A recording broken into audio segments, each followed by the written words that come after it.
Good morning, everyone, and welcome back to We Are Tottenham TV for yet another Good Morning Tottenham, as we're going to delve deep into the chaos that that sprung on us yesterday at the Tottenham Hotspur Stadium. Obviously, we lost 2-0 to Wolves, in which was a very damaging defeat for our top four hopes. I mean, these two defeats, both at home in a row, in my opinion, are very detrimental to us. I mean, Wolves have leapfrogged us now. Arsenal are above us on merit. Same games played as well.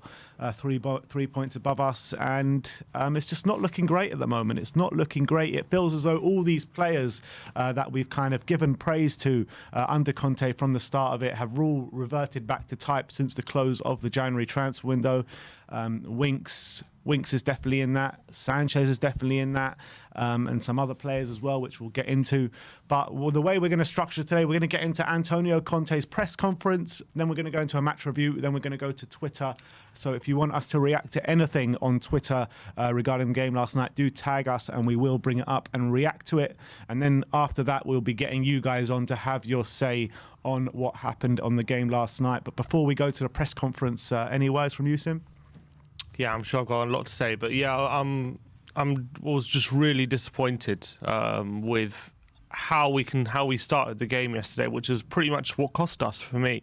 I thought after half an hour when Conte changed it up a bit, we did improve, but it's hard to say whether it was an improvement from us or just Wolves allowed us to have a bit more control because they're 2-0 up and they don't need to come out. So it's hard to judge a game like that or how the performance after 20 minutes. I think the 20 minutes, that was it. I think it was game over. Yeah. And with a team as good as Wolves defensively, second best in the league, you can't give them a team like that a 2-0 lead. And that was it for me.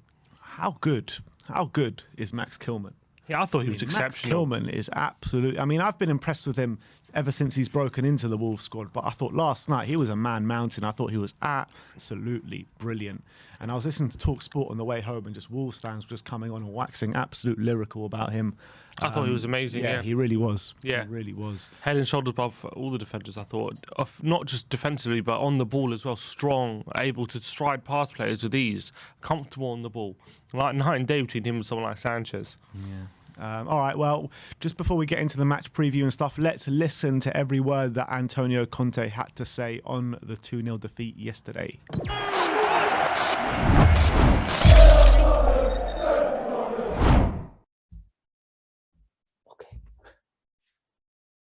Okay, we'll start with Alistair Gold, please. Yes. Hi there, Antonio. Hey. There seems to be a kind of a lack of confidence in some of your players at the moment, especially in the defence. How do you fix that? Is there any way you can fix that yourself?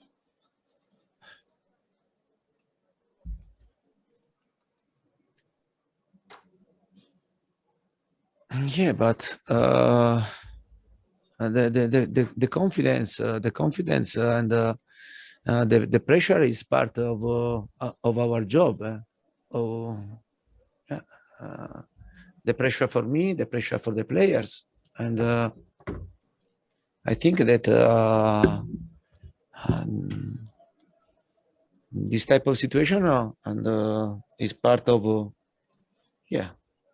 our job. And if you remember, when I speak about to improve many aspects, and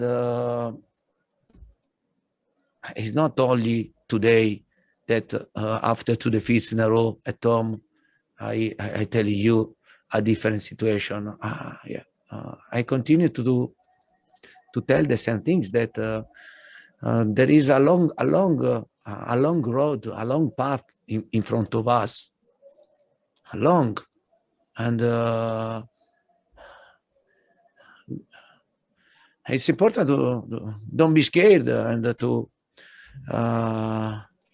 to face this path, and but for sure there are many aspects to improve. It's difficult today to speak about the game, because for me, in my opinion, the game was also good. The performance was good because we created many chances against a team that they are the second best defender, and after Manchester City, and despite this, we created many chances to score. we had the possession ball, but at the end we are talking about a defeat 2-0 against the Wolverhampton. For sure, we have to improve and to live also with a lack of confidence, because can happen this, and we have to be good to live with the pressure. Otherwise, and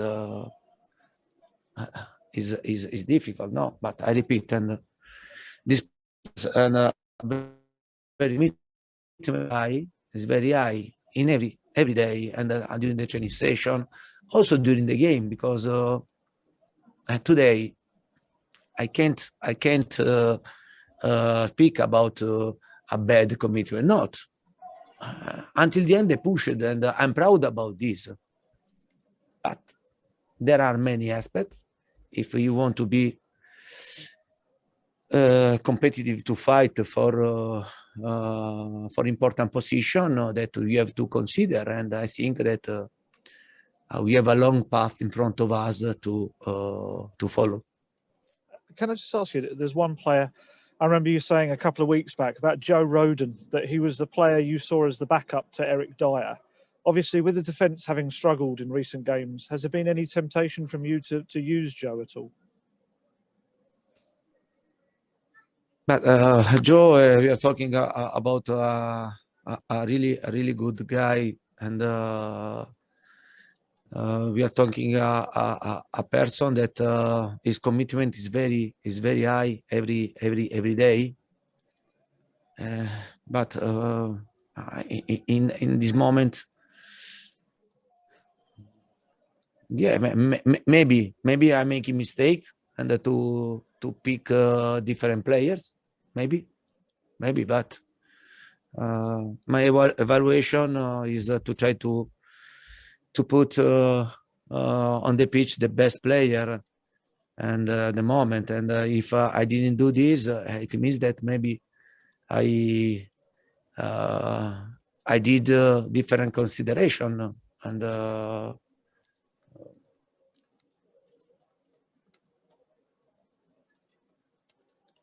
yeah.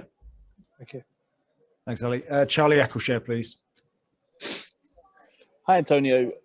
There's been a bit of talk from supporters anyway about whether you would consider switching to a 4 at the back. Obviously, 3 has tended to be your preference, but just wondered if that's something that you're considering with this team. But I think that we consider 2 goals, not 4-3-4. We consider the 2 goals very difficult to comment, and then after the 30 minutes, I decided to change, tactically, and to go man, and I think we did well.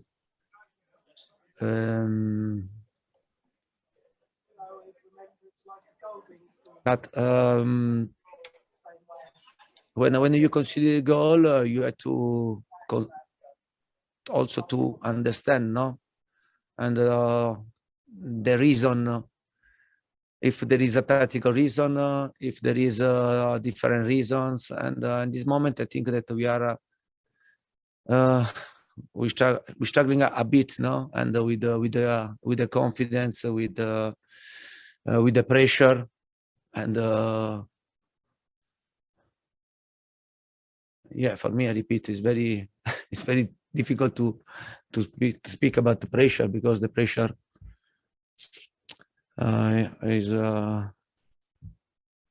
is part of our job, and I'm used to live very well. But I know very well that when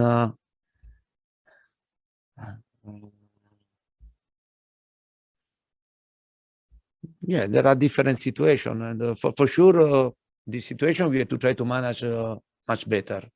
And I think that you have to improve also under mental aspects, because when I speak about improvement, it's not only on the pitch, but totally, totally. And honestly, I think that we can improve. Okay, just time for one more. Sammy Mockwell, please. Hi, Antonio. Hey. As a player, you were a serial winner. You won everything. As a manager, you've won, and you often speak about a winning mentality that you have to have as a player. Do you look at your squad now, and do you believe that the majority of your players have the same mentality, winning mentality, as you did as a player? Thank you.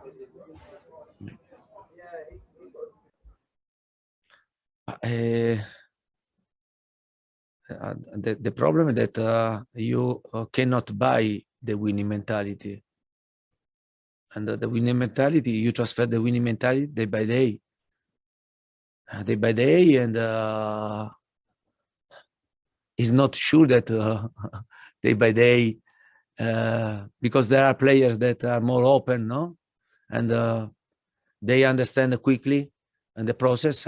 Other players that they need more time about to understand this. And for sure, winning mentality, in my opinion, it means that when you play, I'm ready to kill you and to leave. And this is the difference. And in every situation, in the duels and second ball and chance to score, when you defend set pieces, and this is the winning mentality. When you show better desire than your opponent, and when you understand that the defeat has to hurt you a lot and not a little, but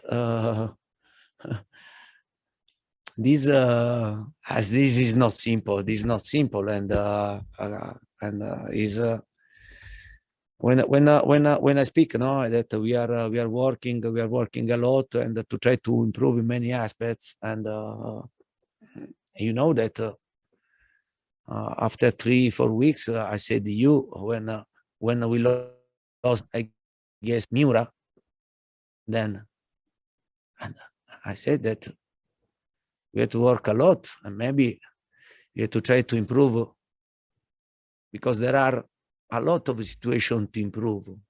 And in my opinion, compare the past and compare the season when this team reached the final of Champions League, and a lot of things has changed. And now in this moment, we have to be realistic, and we have to be together, also with our fans. And our fans has to understand that maybe, and you need to have patience and to wait to rebuild again situation that they were used in the past, no? And now the situation has changed, but not only with me. In 3 months and a half, it was the same with the other coaches in the past.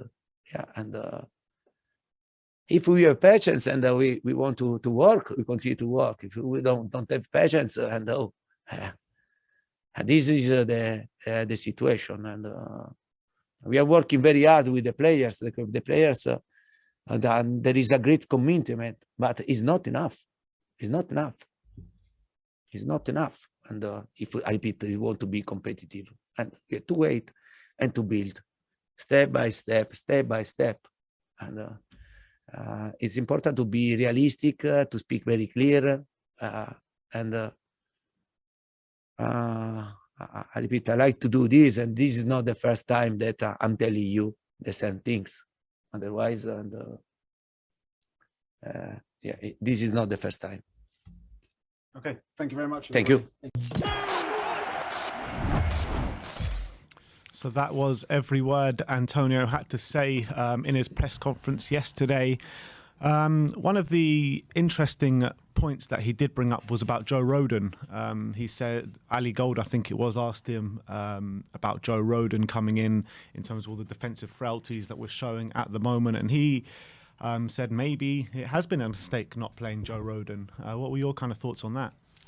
He said maybe it is, but he also said that he believes he's playing, when he picks the team, he's playing the best players, and that's when he makes his assessment for the team. That's what he's decided, and he's not saying maybe a mistake because he feels like when he's making the assessment, maybe it's Rodon, but he's picked someone else.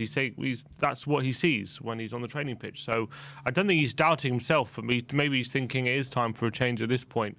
It's interesting that Ali Gold this morning posted a bit about Rodon. He said it's been a tough month for Joe Rodon. He suffered a cracked rib and a fractured cartilage after an accidental collision in training, and then he suffered another cracked rib on the other side in the opening minutes against Morecambe, but he played on. And maybe that's why when Conte says he's played the best players, playing the best players, that's what he means. Like maybe he feels Rodon just isn't at the moment yet that he can play with these injuries. Maybe that's what he's getting at. But that's interesting to note from Ali Gold when it comes to Rodon. And maybe if he is fully fit, we should definitely consider him, because maybe we need a bit more physical, a bit more aerial presence, someone who's going to do the defending inside the box. Because at the moment, in the past 2 games anyway, that's where we've been really caught out. Yesterday, I mean, against Southampton as well, there were players 3 in the box headed in, but then yesterday, shots raining, our goal is under siege, and shots raining down from Wolves players, and no one in the box is reacting. Everyone's static, everyone's just watching the ball fall to another Wolves player, and they're getting another shot, and everyone blames Lloris, and fair enough, he should have done better with a couple of his saves he made for that first goal. But why is there 3 shots unresponded to by the Tottenham defenders? That's unacceptable. That's completely unacceptable. People standing and watching, people not getting involved, people not taking responsibility. And we know Joe Rodon's a pretty good penalty box defender, and maybe that's something that we need. Yeah, I can definitely look at that. I mean, when you're looking at the performances of Ben Davies and Davinson Sanchez of late, I mean, there's definitely something needs to happen with this defence, because, you know, Conte was talking about in his press conference lack of confidence. He's talking about the commitment being there, but the commitment not being enough. So he's clearly looking at a lack of quality on the pitch. And that's exactly what I saw yesterday on the pitch. I didn't see a lack of commitment. I just saw a real lack of quality yesterday. Yeah, I think we tried, especially for the final hour. Once he made the changes and we got back in the game, I thought our pressing was decent. I thought the number of times we actually won the ball in their defensive third. We did it quite regularly, like on a decent amount of occasions, yet we didn't have the quality to spring on them, and we didn't have the quality to make any chances out of it. We were dawdling on the ball. We were thinking too much about situations. We weren't making the right option. And ultimately, Wolves are a very good defensive side, and if you're not super clinical, they're going to make it very difficult for you. Obviously, first 20 minutes was shocking, and that's where we lost the game. But for the rest of the game, I think Conte tried to change things. I think the team tried to get back in the game, but ultimately, we paid the price and we suffered the consequences for the first 20 minutes, and that's how I saw it yesterday. I didn't think we were too bad, like in terms of controlling the game, creating chances, being on top of the opposition and stuff like that. I think for the final hour or so, apart from a couple of breakaways where Wolves looked dangerous, I think we had the game under control. We're winning the ball back really effectively. I think it was pretty decent from that point of view. We weren't able to really hurt them. Yeah, exactly. But let's get into the match review from yesterday. Obviously, we did lose 2-0 at the Tottenham Hotspur Stadium. 3 back-to-back defeats in the Premier League. 2 back-to-back defeats at home, with Man City coming up this weekend as well.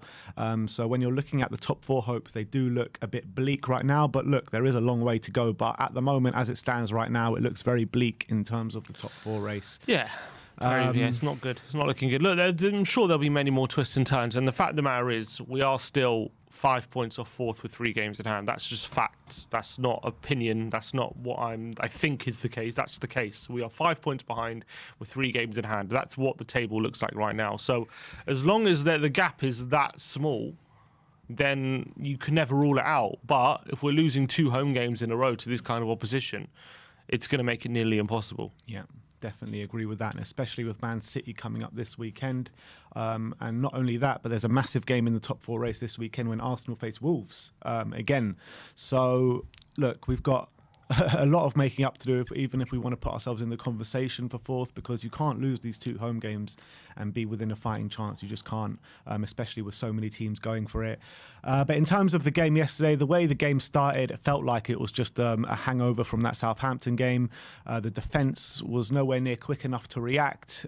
Mistakes happening all over the midfield and all over the defence. In terms of the first goal, you got to look at Hugo Lloris. I mean, he parries it, 2 times in the build up to that goal? Twice. Really poor parries, to be fair, from Lloris. I have to say, there's we'll start with Lloris's portion of the blame, because I think Neves has a pot shot, not that good of a shot. Like, it's pretty easy for Lloris to deal with. Like, I'm not saying he has to catch it, but he can definitely palm that away. He definitely doesn't have to palm that straight into the danger zone. It was a low shot which had a decent amount of power, but wasn't so much where he had to quickly react. He had time to react to that and know what he's doing, and he parried it straight forward. No reason to do that. Dendonker's effort then, I think Dendonker mishits it. Like, it's not even a very good effort. And that one Lloris could have caught. It's a weak shot. It was a weak shot, and he could definitely caught that, Lloris. That was a really bad palm.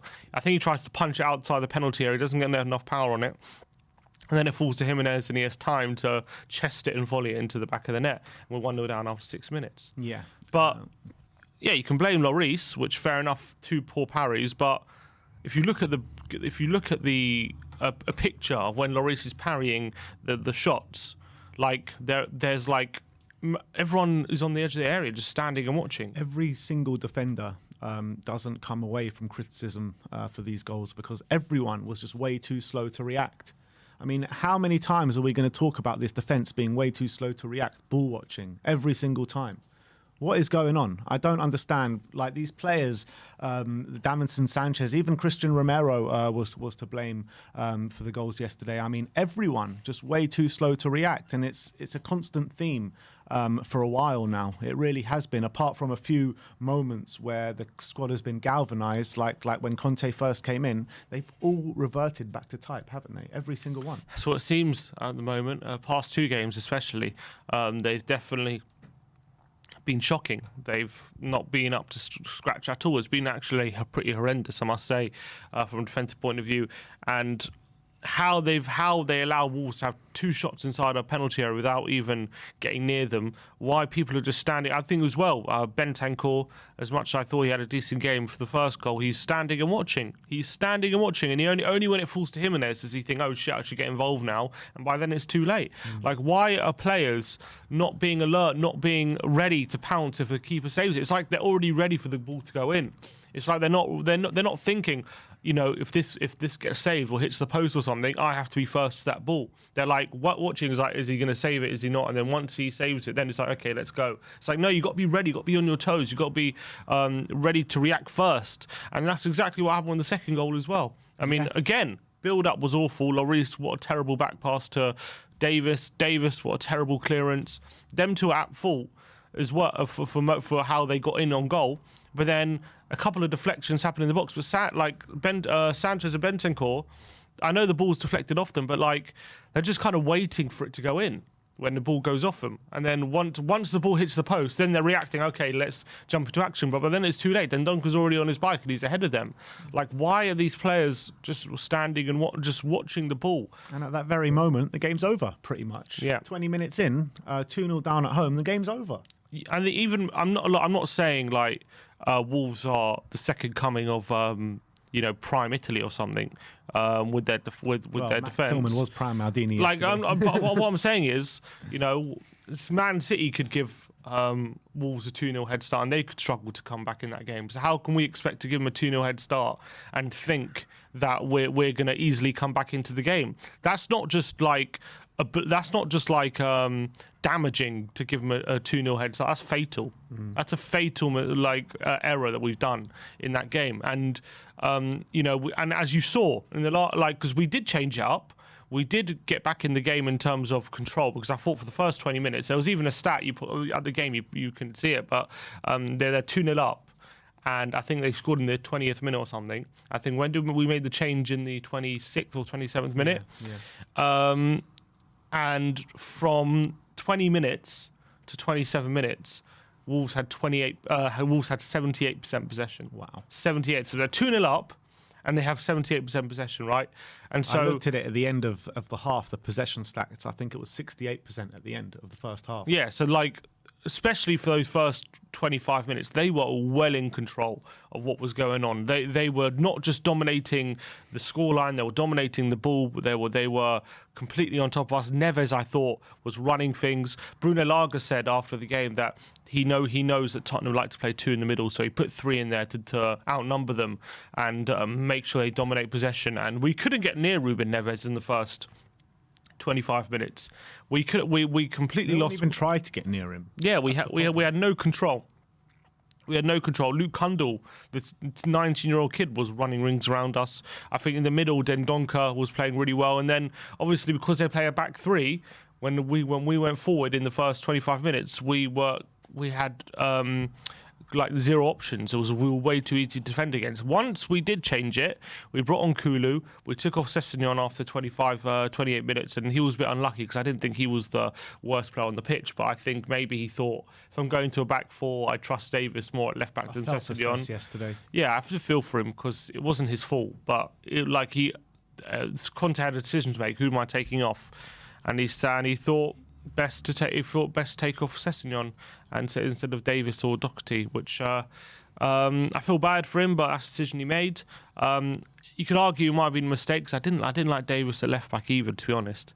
I didn't think he played too well. We wasn't getting forward at all when we needed him on the overlap, and he had a bit of a lack of quality. But look, he did it. And then, but what I'm saying is, once we did that, Wolves was getting a lot less possession. Neves was getting a lot less joy than he was in the first 25 minutes. And all of a sudden we were getting control of the game. We were finally getting the ball. We were finally able to get our attacking players a bit more involved. I think even immediately, Son was getting a lot more involved on the left-hand side. He was whipping balls into the box. He was getting involved, but Wolves were a very good defensive side. That's just reality. Yeah. And as soon as we did go 2-0 down, it was game over because we were never going to get back into that game with the way the Wolves' defence are and have been all season. Second best defence in the whole Premier League. So I think we did create some chances, but we never tested the keeper anywhere near enough. No, the only save I really remember him making was from Romero from a corner. I don't remember any other serious save he made. A lot of the shots were tame, straight at him. I remember Son had a 1-on-1, didn't he? And that was a really weak effort from him. Was that 0-0? No, that was a 1-0, wasn't it? I can't remember what the score is, but I remember what moment you're talking about. I think it might have been at 2-0. I can't remember. Bentancur plays it through to him. Yeah, that was actually a nice bit of play. Like very tame efforts. And if you don't take full advantage when you're getting clear openings and that, you're going to make it very, very difficult for yourself. And we had to rely on the rest of it on just half chances and snapshots and things like that. And also, I thought Kulu a few times was getting in really good areas in the central position, playing some really nice through balls. But because they're playing 3 at the back, it makes it 10 times harder to get a through ball through to an attacker than it would be with 2 at the back. So a lot of the time he was playing some really nice passes, but he's trying to get in between 3 defenders. And it's very, very difficult to do that. And then also Sarr was being like a sweeper keeper. So you have to get that timing and weight of pass completely perfect to get a player in on goal. And he nearly did it a few times. And if we're playing a lesser opposition, I think Kulu would have got a bit more joy. But because we're playing such a good defensive side like Wolves, it was very difficult for him to pull it off. And unfortunately, we weren't able to do so. I thought Son and Kane were trying their hardest. I thought Son especially, I thought he was trying so hard. He never stopped, even until the last, in stoppage time, he's running beyond the defender, trying to make things happen. But Wolves were too strong at the back. That's just reality. They were too strong, and we didn't have enough quality from wide areas again, which we know that. We know that from fullbacks and stuff, there's no quality there. So we're all very concentrated in getting things done in the centre, but they're clogging up the centre areas of 3 defensive mids and 3 defenders. And lack of quality in the centre as well, because Harry Winks rearing his old ugly head again in terms of performances. And again, he's another one that's completely reverted back to type since the transfer window shut. Everyone was singing his praises when Conte came in. He thought his Tottenham career was over before Conte came in, and he was given a new lease of life. And he's just putting in the old Winks performances again. First half yesterday, he was dreadful. Every time he got on the ball, our moves pretty much broke down, lost the ball pretty much every time. Wasn't being aggressive enough in the middle of the park. Seemed quite a way off the pace. But to his credit, I did think he grew into the game in the second half. He did have one pop shot, didn't he? Hit the post, yeah. But apart from that, it was another poor display from Harry Winks in the middle of the park. Yeah, I thought he was really poor actually, and maybe he was a bit part of the reason why. Maybe it was tactical, but also for him because in the first 25 minutes he couldn't get near any Wolves midfielder, and I know they had 3 there, so it's not easy, and it makes things a lot harder. But he couldn't get anywhere near them. He was just running around like a headless chicken. I thought his passing was atrocious. I could barely find a Tottenham man. Yeah. And I was really disappointed with his first half display. Second half, yeah, I agree. He got a bit into it. But again, as I say, when judging these games, like in terms of Spurs improved in the second half and we created more chances and stuff and we had a bit more control, which is all true. But when Wolves are 2-0 up, it's like it's hard to judge whether that's because of Tottenham improving or Wolves just sitting back on their lead and saying. I think it's more to the latter. You know what I mean? It's hard. It's hard to judge that. It's easy. It's easy to have a bit more control when the opposition has 2-0 lead, isn't it? And that's disappointing. Although what I would say is I've seen Tottenham go 2-0 down and then be dominated the rest of the game as well. So it's not necessarily always the case, but. Yeah, but Wolves are that kind of team Yeah. where they'll go ahead and then they'll just completely defend that lead. You know what I mean? Mm-hmm. Best defense, second best defense in the league. So you expect that from Wolves. You really do. A couple of other players, Davinson Sanchez. I mean, he just looked like Bambi on ice once again. I mean, every time he seemed to have the ball, he seemed to shit himself. Every single time. He looked so nervous on the ball. It was actually terrifying watching him. It really was. There was that one moment in the second half where, I think it was second half, where Romero plays a square pass to him, Tottenham looking to progress the ball. And he just, under no pressure, just takes a heavy touch, overruns the ball, and then just gives it away to a Wolves attacker and they're in on goal. And I think that was the moment when Jimenez was in on goal. And we got very lucky we didn't give away a penalty because Davis makes a challenge and doesn't get the ball whatsoever. And we're lucky that Jimenez stayed on his feet and then and Lloris made a save. And that just encapsulated Sanchez's performance yesterday. Yeah, it's really hard to take. I mean, these players, Sanchez, Davis and Winks, all, I keep saying it, but it's just so depressing, all reverting back to type after such big praise we were giving them. It's really annoying. But in terms of Antonio Conte, right, these two managers now, in these last 2 defeats, Hasenhüttl and Lager yesterday, both saying, they knew what Tottenham were going to do, so they counteract it. Hasenhüttl was saying that every time we score, we sit back, so he knew what to do. Lager saying yesterday that he knew we were going to play 2 in midfield, so he put 3 in there to dominate. So does Conte need to look at the team and take some of the blame as well? Because I was actually thinking about it yesterday and thinking that Conte couldn't really have done much yesterday. But with these two managers coming out and saying these things, does Conte need to take some of the blame? Of course, the manager always has to take some of the blame, and considering that when we did change it up, we looked a lot better in possession.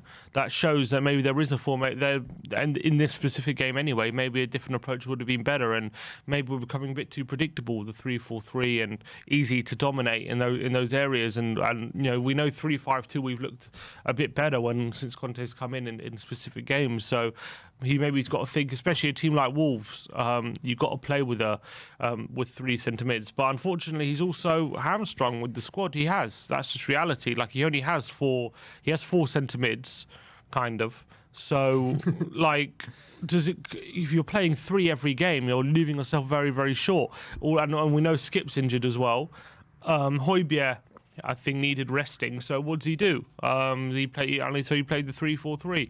He has got to think about whether this formation's the best right now for how we play. I mean, we have had some good games in this formation, but I think by and large our best games have been with a 3-5-2. And that's what I've seen. So maybe he's got to think about how he fits that. Maybe he puts Lucas or Kulu a bit more central with Son and Kane up front. But then again, if you do that, you're kind of putting even more pressure on the wing backs in a way, because at least when you're 3-4-3, you have Son and Lucas a bit wide for you, even though they're kind of tucked in. They're on those sides for you if you need them. But if in the 3-5-2, it's kind of you're on your own out there in a way. You have to dominate those wide areas properly. So if people are complaining about the fullbacks, I mean, whether that's the best formation. I mean, we've seen good performances, but I don't know what he thinks. Maybe we need to go back to a 4 at the back. I mean, maybe that's also something that Conte has to consider, because at the moment we're playing with the 3, and it's making us a bit predictable on the ball. And it's making us quite easy to play against. We don't have enough numbers when we go forward, and unless we're playing on a counter-attack, it's very difficult for us to really hurt the opposition. And then once we move to a 4, all of a sudden we had options. We looked a lot more creative. So maybe that's something he has to consider as well. So definitely he has to take blame, but like he can't. What can he do about players just standing and watching? You know what I mean? And that kind of stuff. What can he do about Lloris not catching a simple shot when and just palming it straight to Jimenez? What can he do about that? So there's not much. And I think, to be fair to him, I think he did. He changed it after 25 minutes. A lot of managers wouldn't do that. Would just wait till half time and see. He changed it very early. He saw it wasn't working, and he tried his best to influence the game as early as possible to get back in it. And I think he changed it positively, and the game did change positively in our favour. Just unfortunately, the damage was already done. Yeah, so you need to get it, especially against a team like Wolves. You need to get it right from the offset, because I mean, every game you have to get it right from the offset. Yeah, no, not yes, but against Wolves especially, because of how good they are in defence. Yeah, you know what I mean. Like we keep saying, after them going 2-0 up, the game was done.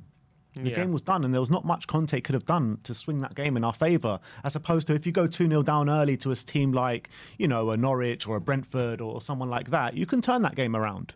But against Wolves yesterday, it was detrimental. It really was detrimental. And, he keeps not bemoaning, but calling for patience in the fan base. But this fan base have been patient for so many years now. It's hard to keep this patience. Yeah, but he's only been there a few months. I know he's only been there a few months, but it's like every time a new manager comes in, they all call for patience, and it's just like that's tiring. how it is. It's just tiring. There's no such thing as a miracle worker.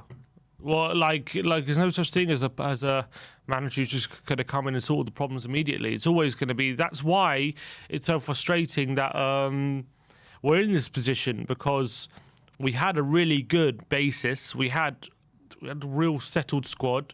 We were in a position when we didn't need patience, like when we had Pochettino. We just needed to do the right things, like at the right time. We didn't do that. We let it go stale. All the stuff happened, and then Mourinho comes in. That wasn't kind of he comes in with his like win now mentality. And then Nuno comes in. We were sold a project. Oh, this, we could think of the future, young player. We bought a bunch of young players in the summer, all that kind of stuff. Now that's gone to the wayside, and now Conte's in. So we do need patience. That's just reality. If Conte is going to do his work, then we need to be a bit patient with him. Otherwise, we're like, even at Inter Milan, it wasn't just flower and rainbows immediately. It took about a year for him to proper get to grips with them at Inter. Yeah, I mean, they got top 4, but they weren't like. I remember there were also very odd defeats they were having in his first year, and there were times where you're thinking, is it even working out? Like, what's going on? And then he got it right. Like, you just need to give him a bit of time. At Chelsea, even when he first went there, like, he had an awful start. It was terrible. I remember it was September time. There was even rumours of him getting sacked. I remember until he changed the formation and he turned it around. Like at Tottenham now, he had a very good start. It's now things are starting to go a bit. There were 3 defeats in a row. Things are unravelling in terms of that. But be a bit patient and just allow him time to figure things out, because I don't know, maybe he's reacting to the booing and stuff probably, but I don't think it's booing at him. I think it's more booing at the hierarchy, I'm assuming, when fans are booing. For me, yesterday wasn't the type of performance where you boo. That's just my opinion, but maybe that's what he's referring to, though. I think that definitely at the end of the first half, the fans had a right to boo yesterday, because that first half was nowhere near good enough. What you were talking about in the first 20 minutes, 79, what was the percentage? 78, 79? Yeah, 78% away to yeah. Wolves. It's just clearly not good enough. Nowhere near good enough. Yes, when Conte made the changes and we got to grips with the game, yeah, we got better. But again, we still never troubled their goalkeeper enough. And I personally didn't boo at half-time or at full-time yesterday. I was way too dejected at full-time to even think about booing. But I think the fans had a right yesterday, especially at half-time, to boo. Maybe at half-time, I can understand that. But I think for me, you're booing a team when you're not. Like, this is how I always thought about it. You're booing a team not because they're not good enough. You're booing a team because you don't see any effort on the pitch. You think they're not trying, and then you think you think that they're putting in a performance where they don't give a crap. And that's not what I saw yesterday. So that's when I would boo a team. Like, if I would consider booing a team if I didn't see any effort. So for me, that's not what I saw. But maybe people have different barometers when they boo and when they don't. That's just reality for me. Yeah, but anyway, also Antonio Conte, for the first time since his Atalanta days, loses 3 games on the trot in the league. Could potentially make it 4 this weekend. I'm not sure what the stat is when he's lost 4 in a row. Probably never. But yeah, it's not looking good right now in terms of the top 4 race. But things can change very quickly, can't they? Look, as I've said, a couple of wins, you're up there, a couple of losses. It's so tight in the race for top 4. As I said, we're 8th, right, at the moment. And 4th place, we're only 5 points away from 4th place with 3 games in hand. Everyone is... Because these games in hand, it kind of just... it's hard to get a gauge on all of it, isn't it? On exactly where everyone is until everyone's level on games. Then you can kind of get a proper barometer as to how easy or hard it is to get top 4. But as I say... Losing 2 games at home to Southampton and Wolves is going to make it nearly impossible to go get that top 4 if that continues. But as long as we could be 4 points behind with 5 games to go and still be in it. You know what I mean? So to be 5 points behind with 18 games, to be 5 points behind with 17 games to go, doesn't put you out of it, but if the problem is you're now playing catch up, and any bad result, any defeat now is doubly as bad as it was before, because if any other points, and you're all of a sudden you could be 7, 8, 9 points behind very quickly. So we got to make sure we stop the bleeding. But with City coming up next, it's hard to see that happening anytime soon. We've got all the big boys left to go to away, apart from Chelsea. We've got to go to Man United. We got to go to Man City. We got to go to Liverpool. We've got to go to all these big clubs from now to the end of the season, and we put ourselves in such a good position before this week. So many games in hand, and you look at this week coming up, being like, you know what, we got Southampton and Wolves in at home. We need to get 6 points on these games, and then we can see what happens in these away games, because we haven't been performing good away from home all season, apart from a few specific games. So we really looked at these 2 games to be like, look, we need to win these games if we're going to kick on. Yeah, it could potentially be fatal, to be honest, losing these 2 games. It could potentially be fatal. It depends. If we can if we get 7 points out of the next 3 away games, which is very unlikely, but if we do it, then all of a sudden we're back in the conversation. But if we get 6? 6 will probably just hang in there, yeah. I'd say 6 will probably hang in there. Let's be honest, you've got to take the Man City game as a loss, right? Any less than that, though, any less than 6, and you could pretty much be saying bye-bye. Yeah, I completely agree with that. But look, that is our match review from the game yesterday. I want to know your thoughts in the comment section. But let's go and react to Twitter now and see how Twitter reacted to the 2-0 loss yesterday. I didn't react great, but all right, let's bring up the phone. So people sharing this stat around. Tottenham under Conte. I don't know if it's easy to see. I'll zoom in here. Dyer, Højbjerg and Skip all start 5 games, 0 conceded. when Dyer, Højbjerg and Skip don't start together. 7 games, 13 goals conceded. I don't know who we played in those 5 games. I'll tell you exactly who we played. Norwich at home, Brentford at home. I can't remember who else, to be honest, but it was all games which you expect us to really win. All against like the lower opposition. So I think the stats are a bit skewed on that, to be honest.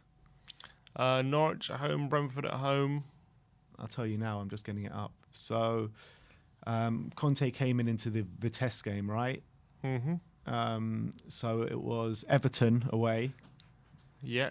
Brentford at home, Norwich at home, Crystal Palace at home, and there was one more, Watford away.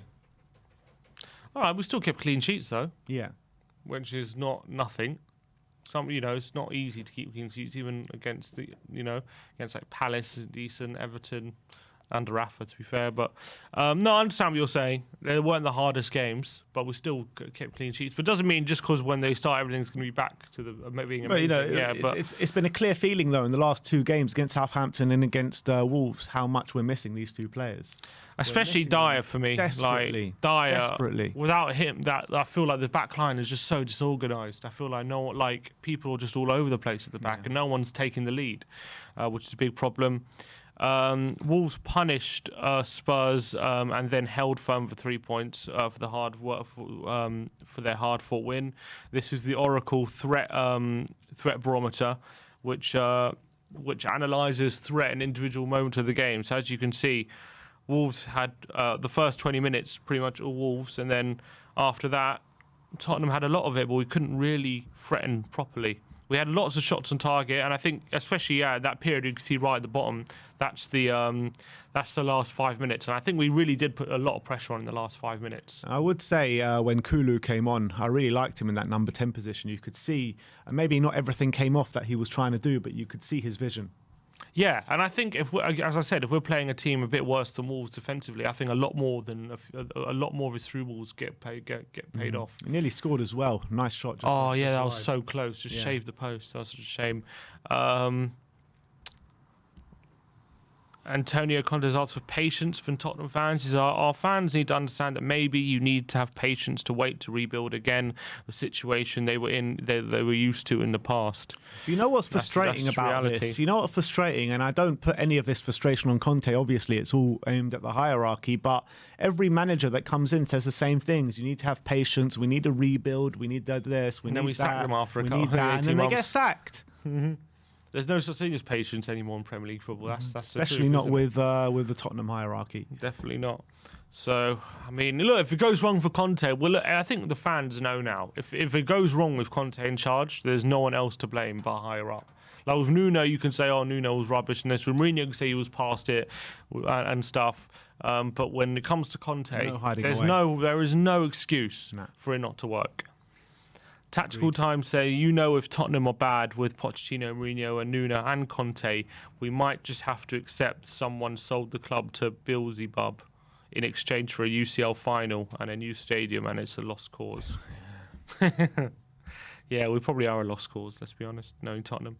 Opta Joe says, Spurs have lost 3 consecutive games for the second time in the Premier League this season. Also in September under Nuno, the first time they had multiple losing streaks in a Premier League campaign since 04-05.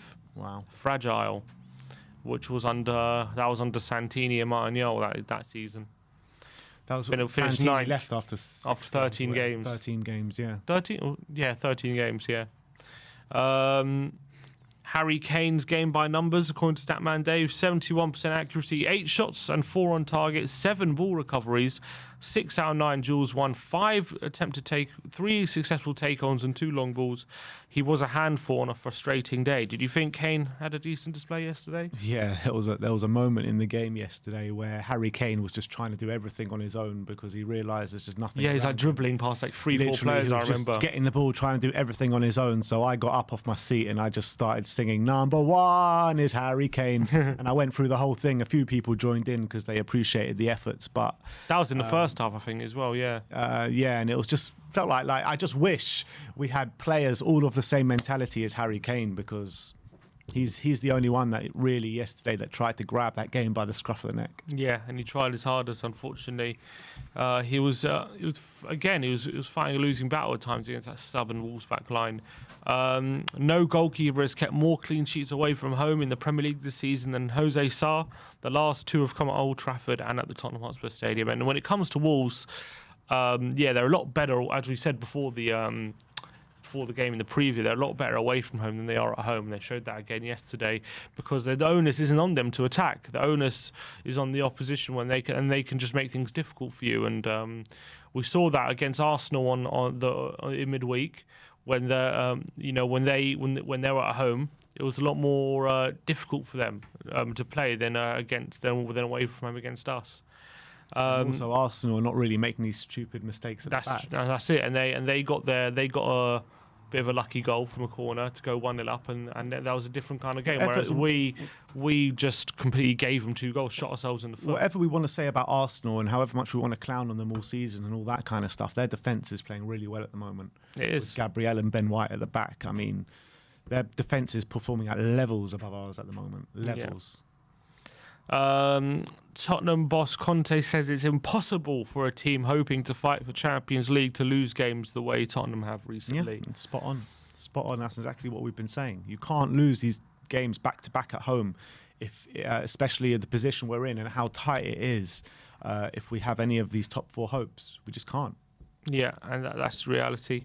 A few key areas. This was the XG yesterday.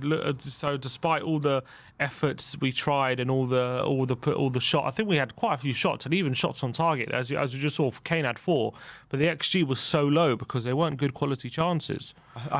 Every time we had a shot yesterday, it just dribbled into Sarr's hands, literally. Yeah, and then Wolves, most of their XG came from especially the Dendoncker goal, which was literally on the goal line. So they created a couple really good opportunities, whereas we had lots of chances, but very low quality ones. Yeah. And that was the difference. There you can see the shot map. You can just see how close to goal were folks. A few of their shots from Wolves there. For ours, a lot of them just not in very good positions. A lot of them very difficult. And this is another thing representing the threat. So that's Tottenham was 71%, but never really the XG getting that high, unfortunately. Whereas Wolves, despite only minimal threat, were very comfortable. Yeah. Conte has lost consecutive home league games as a manager for the first time since 2009 when he was in charge of Atalanta. So that's a very long time ago for Antonio Conte. Being a Tottenham fan in a nutshell, get my hopes up. I get disappointed. I start believing again. Get my hopes up, get disappointed, start believing this is again. exactly how I feel because, it got to a stage right now. Obviously, when we sacked Nuno, we're just like, oh my God, what's that? Well, not even just when we sacked Nuno, when we hired Nuno, and that for that whole period, we had no hopes whatsoever. Conte comes in and we're just like, yeah, Conte's here, the best manager in the world. We get an uptick of form and it's all looking good. Players like Davis, Winks, Sanchez, all performing better than they have been for a number of years.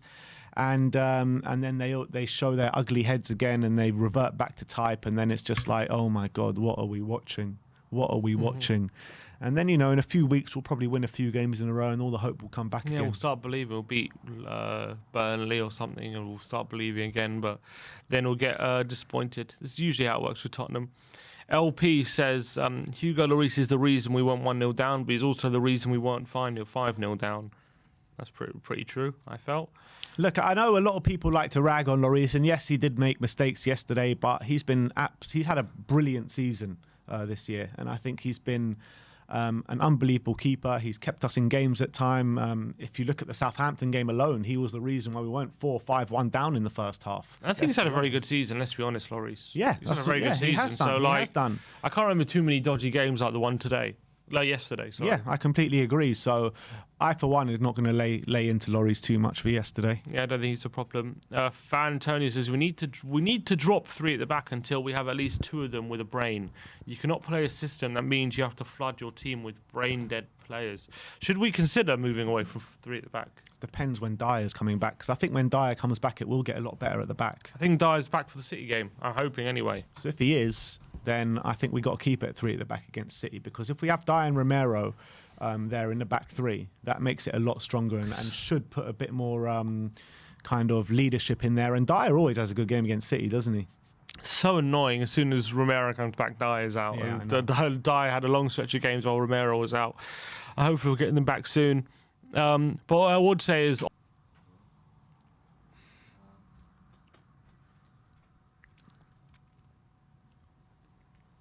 are we back? Yeah. Sorry about that. Yeah, I think that we shouldn't be so rigid to this 3 at the back. As much as I think it's fine for it to be the main formation, but there should be games where he thinks if we can get 4 at the back and get an extra body in the attack, maybe that could be better for specific games. And I think we saw once we did move to 4 at the back, we did gain a lot more control in the middle. So that's something maybe we should look at. Yeah, and it does feel like we're just a bit too predictable at the moment Yeah. with the systems that we're playing, the way we're playing, and the personnel we're playing as well. All right. Steven says the last 2 games have shown us exactly where we are. Not one of Davis, Sessegnon, Sanchez, Doherty, Royale, or Winks, to name a few, get into teams above us or around us. Lack of proper investment, penny pinching, and poor scouting has set us back years.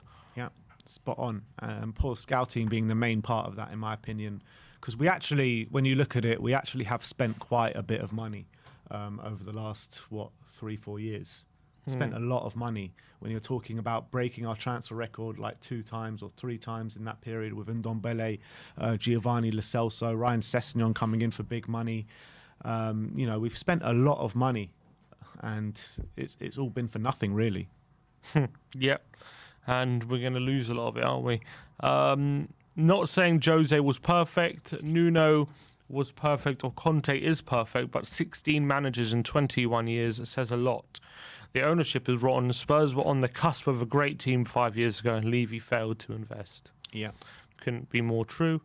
Prem inside, these players under Poch, Jose, Nuno, and now Conte always collapse mentally after a surprising loss. That's what Conte has to fix. A game we expect to win, and then cannot keep dictating how we play in future games. So true. That is so true, because you look at that Southampton game, and you could see from the start of that game there was a clear hangover from that game. Mm-hmm. The mentality of this team is shot to pieces, and this is what we've been saying consistently for a number of years now. Like, this team can play. This team can play, no problems. But as soon as one thing goes wrong, the whole mentality of the whole team completely collapse. And this is what we're going through. It happened under Jose. It happened late on. I remember under Poch. It happened a few times under Poch. I remember we used to keep saying it. Like, I remember even in his dark days, in the last year of Pochettino, there would be a lot of games where we'd start like really well. Like, we'd be 1-0 up even, and we would play really good football. And maybe we haven't like we should be 2-0 or 3-0 up, and we just aren't, and we're playing good football, and then something would go wrong, we'd get a red card, or we'd concede like a really sloppy, stupid goal, and then we'd go on to lose the game, and we'll feel sorry for ourselves. And that has been going on for way too long now in this team, and maybe it's the players who have been here too long that is cause of it, because if it keeps happening, it can't, and we're changing managers, it can't be the manager's fault. Yeah. So that's definitely right. DR says half our team wouldn't get into the Wolves team. What would a combined 11 team Wolves and Tottenham look like? Jesus. In goal, Sarr or Lloris? I think Lloris. Yeah, I'd put Lloris. Right back is not our right back, that's for sure. Yeah, I mean, Semedo's not great, but he's probably better than what we have. Yeah. Left back. Who do they have at left back? They had Nuri yesterday. I'd probably pick Reguilon there. Yeah, I mean, was he even on the bench yesterday, Reguilon? He was, yeah. So, yeah, I mean, put Reguilon there, but I don't think he's playing too well at the moment. Centre-backs, you got to put Romero in there, but I think Kilman goes in there. Kilman. Probably ahead of Davis. You'd put, okay, let's put Romero on the right, Kilman on the left, and in the centre, is it Cody or Dyer? Yeah. I mean, it's probably could be either or, you know what I mean? Talking about Tottenham bias, or. probably saying Dyer, but Cody's the one in the England squad at the moment, isn't he? Yeah. You probably put Cody there, to be honest. In the central midfield positions, you got to put Neves and Martino, probably. Neves definitely goes in there. If we're playing 3-4-3, yeah, definitely Neves. And then, yeah, Neves and Moutinho probably both go in there, to be honest. Neves and Moutinho, obviously striker Harry Kane, left wing Son, and on the right wing, I don't know. I thought Trincao was all right yesterday. Nah, He I looked wouldn't put tricky though. He is tricky, but he's even more frustrating than Lucas. Probably Neto when he's fit. Neto for sure, yeah. So what? They get half kind of. I think they get more though. Yeah, probably. There you go. That pretty much says it all. Charlie Eccleshare says, wonder if this will be a reverse of the famous Chelsea defeat to Arsenal when Conte switched to a back three and then never reverted. Three at the back just not really working for Tottenham at the moment. Guess we'll see if 4-2-3-1 is much better in the second half, allowing for the game. Oh, this was done to half time. More realistically, hopefully things will improve when Dyer's back, his importance really being highlighted in his absence. Do you reckon is there any chance we go with the 4 at the back in City though? No, probably not. I can't see that happening. After the game, he was asked about it, Conte, he said he doesn't think we went to that we conceded 2 goals because of 3 at the back. Yeah. I don't think. I think if Dyer comes back in, it's a good opportunity to keep to 5 at the back, because the 3 defenders, if we have Romero and Dyer in that back 3, it's going to become a lot stronger, in my opinion. Jack Law says, Davis, people tell me decent squad player, 253 games. Sanchez, people tell me he's good under Conte, 173 games. Winks, people tell me he's playing well once against Madrid, 194 games. Add whoever you want to the list. We stockpile shit, we reward failure. Have we been keeping Davis, Sanchez and Winks for too long? Yes, we have. We've said it many a time how many players we've kept for too long. Dele Alli was one of them. A lot of players in this squad have been here for too long and they're too comfortable. And yes, when a new manager comes in, you get that manager bounce and they start playing well again. But as soon as that transfer window shut, they all reverted back. You even to type. saw it under on Jose when he first came in. Dele Alli was brilliant. He was like for the first month or two. I remember he scored like 8 goals. Like he was scoring goals, like a lot of goals. And he was playing. I remember at Old Trafford, he like flicked it over someone's head and scored, and he was playing so well. And then what happened? He reverted back to what he was, and maybe that's the same happening with a few of these players. Yeah. So I mean, all these players, I'm afraid, ultimately they're going to need to go. Ultimately. Tottenham versus Wolves highlights. There you go. Pretty much says all. Palace fan HLTCO says Spurs fans must feel like they're taking part in a social experiment week to week. Even from an outsider's point of view, they're such a madhouse of a club. So true. At least someone sees it. To be honest, I've been thinking my whole life this Spurs have been a social experiment. Yeah, to see how much pain they could put a fan base through before they crack. Well, we cracked a long time ago, mate. Dan Fry says, hope to see a defence of Rodon, Romero, Dyer. Davis back to his old ways, so maybe he should be rotational rather than the mainstay. And with Dyer, Romero being able to play with the ball, I think we'd benefit with an old school, no-nonsense centre-back like Rodon next to them. Do you think if Dyer's fit this weekend that Rodon comes in? Because I can't see that. Can you? Not for Dyer, no. Does he play on the left-hand side? He plays on the left. I think he likes Davis. I don't think he's going to drop him just because of a couple bad games. So yeah, I don't see that happening. Then Hotspur, the word of Hotspur says, Ben Davis was deemed not good enough 6 years and 4 managers ago. Winks was deemed not good enough 6 years and 4 managers ago. The only reason they're still here is because Levy has run Spurs as a vehicle for profit instead of a football club. This stockpiling of deadwood is a much bigger problem than people realise. For one, it's a breed of mentality of mediocrity around the club. Shows that Tottenham are not even trying to compete, but more importantly, the tools to win games are simply not there. Levy is a disgrace. Yeah. I think Dave definitely on the fact with Ben Davis, he's always been a backup. Whenever we've been at our best, he's always been a backup. I think that's all spot on. Absolutely spot on. It's the same thing as we just spoke about a few minutes ago. These players have been here for too long. And these players like Harry Winks and Ben Davis were always backups for us. And now they're starters for us. Mm-hmm. Exactly. That's just the progression of the team. We're like moving further and further back, it seems. Anyone in the comments? What's this? You can. Harry Brooks says you can get signings wrong, but it's very easy after limited viewing. If players lack technical qualities, a club of Spurs' resources, stature and access to scouting players should not sign a single player that lacks technical competencies. It's not allowed. And when it comes to players like Sanchez, clearly the scouting department has a lot to deal with that when there's lack of technical quality. They sign these kind of players, these up and coming players that look like diamonds in the rough, that which they think they can, polish them and become diamonds. But as Conte said, this club has made a lot of mistakes in the transfer window, and it's not just the quality of the player you need to look at. You need to look at all facets of the player if they're going to work in the Premier League, not just if they've got a bit of potential. Yeah, and that's what they've been doing. Craig Silver says, what are these players' mindsets? They watch Man United drop crucial points on Saturday, and this is how they react. We're literally handing top 4 to Arsenal. Yeah, that's what it seems like at the moment. It does seem like that. Shul Bear says, look on the bright side, Spurs never fail to bring out the best in others. Even the most pitbull 2-bit clubs will infallibly produce performances out of the top drawer whenever they play Spurs. If that's not a force for good, I don't know what is. We're just a bunch of nice guys. Yeah, I mean, look, exactly. how nice. Look, we're the nicest team in the world. Like, if you want 3 points, all you have to do is come and play us. And Dr. Tottenham reveals its head all over again every game.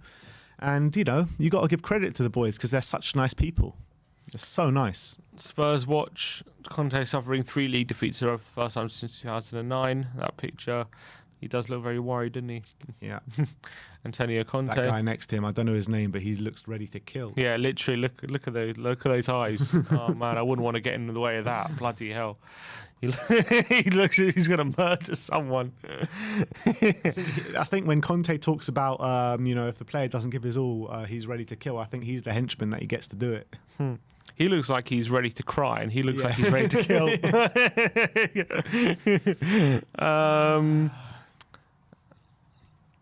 And then Sand says, Daniel Levy loves these players, which is why we never sell them. We saw this in the canteen scenes in All or Nothing documentary. Yeah, I think Daniel Levy's just waiting for them to go on an uptick of form again so he can get some sort of profit because he doesn't want to be losing more money on some more players like he might do on Ndombele and Lo Celso and all these players. He's got to make some profit somewhere. Yeah. And then Harry Brooks follow up the other two, says, of course, technical is a broad term and you don't have to master all of it to be at the top level. My point is Spurs have too many players that lack basic technical competencies. None of the other top 6 do. Too many aren't with the ball. That can't happen.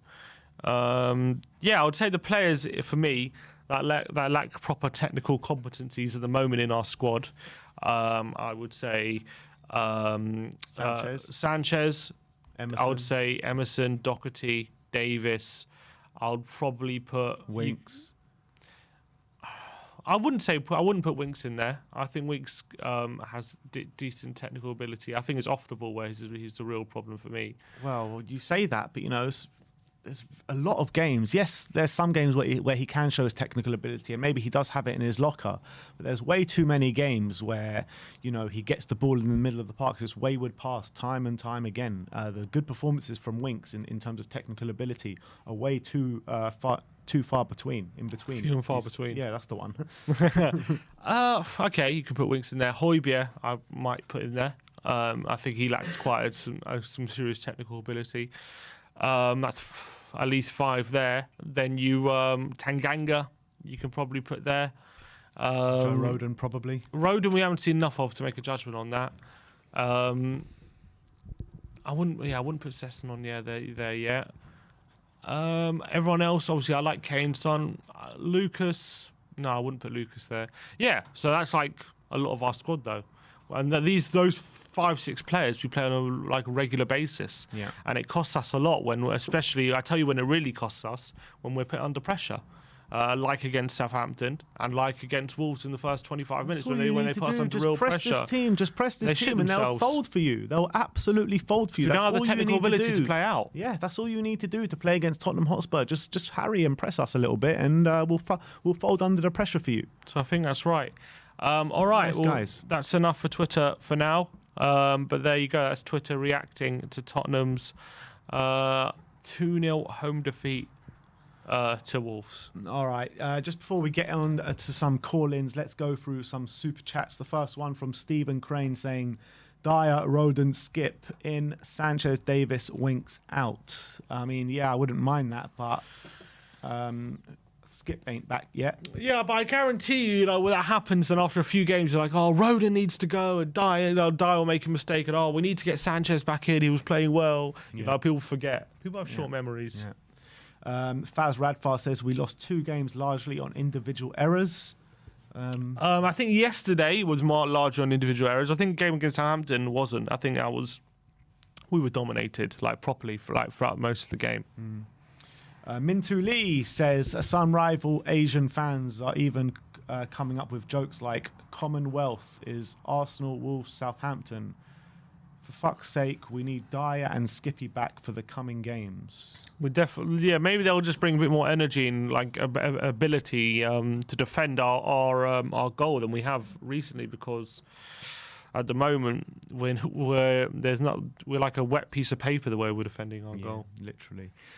Brandon G with the super chat saying, who do we need to get rid of during the summer rebuild? I mean, don't we need to get rid of? There's a lot of players we have to get rid of, unfortunately. But it all depends, because let's be honest. Look, when we talk about these players, Davis, Winks, Sanchez, Doherty, Emerson, these players, Dyer, even a few. I'll put Sanchez and Davis in this category. You could probably. I know we got knocked out the Conference League group stages, but you don't look at those players and that you wouldn't say potentially they're not good enough to play in the Conference League. Even though we did bad this time round, but if they're playing week in week out, the board would definitely argue they're not too bad to play in the Conference League. So if we're in the Conference League, why would you get rid of them? If you know what I mean, you're going to keep them because you need, unless you're going to get players much better than them, which is unlikely to come when you're playing in Conference League or Europa League. There's no point spending 100 million and getting players potentially not who you don't 100% know are much better than them. So we need Champions League, is my point. We need for that summer rebuild to really take off. We need to be in the top 4. Otherwise, it's not going to be what we want this summer. It's going to be more disappointment. And what's going to happen is the narrative will be, well, what's the point in either you get players you really want, or there's no point signing them. Like it was in January. Oh, you can't get the players you want, so you might as well stick with what you have. There is a way. That's what we'll do. There is a way you get these quality of players through the door. Of course, there's a way, and that way is paying a premium, which we won't do. That's the way you can get them through the door. Either a player is going to come to you for the money, or they're going to come to you because they think you're onto something good. So I think we can get these players through the door if we offer them enough money. That's what it comes down to, in my opinion. If we're not in the Champions League. There are some players, for example, like Pau Torres, who just say no. Even though apparently we offered him good money, and we offered him we offered him good money basically, and we offered the club decent money. He said no because he didn't want to come to us. That's a specific player, but I think you can get players of that level to come to us if we're not in the Champions League, if you pay them good money. Can we get our number 1 choices though? Number 1 choice? Well, it depends. I don't know who our number 1 choices are. It all depends. It depends if they're willing to come. If Pau Torres was our number 1 choice, we couldn't get him. Yeah, him specifically, fine. But there can be different choices that can come to a club. For instance, Cuti Romero came here when we were in the Conference League. So you can get players of that level if you sell them on a project, or if you give them enough in wages and transfer to the club. Yeah, but you're not talking about getting 1 player, you're talking about getting 5 or 6. Yeah. Can you really do that? I don't know. I'm doubtful. I really am. Unless you're in Champions League, I think it's going to be very, very difficult. It will be difficult, but I think it can be done. I do think it can be done if we're clever enough with it, especially if Conte is going to be here for the foreseeable future, and if he's there to sell the project, I think you can do it. I don't know. I'm doubtful. I disagree. I think you're going to have to compromise.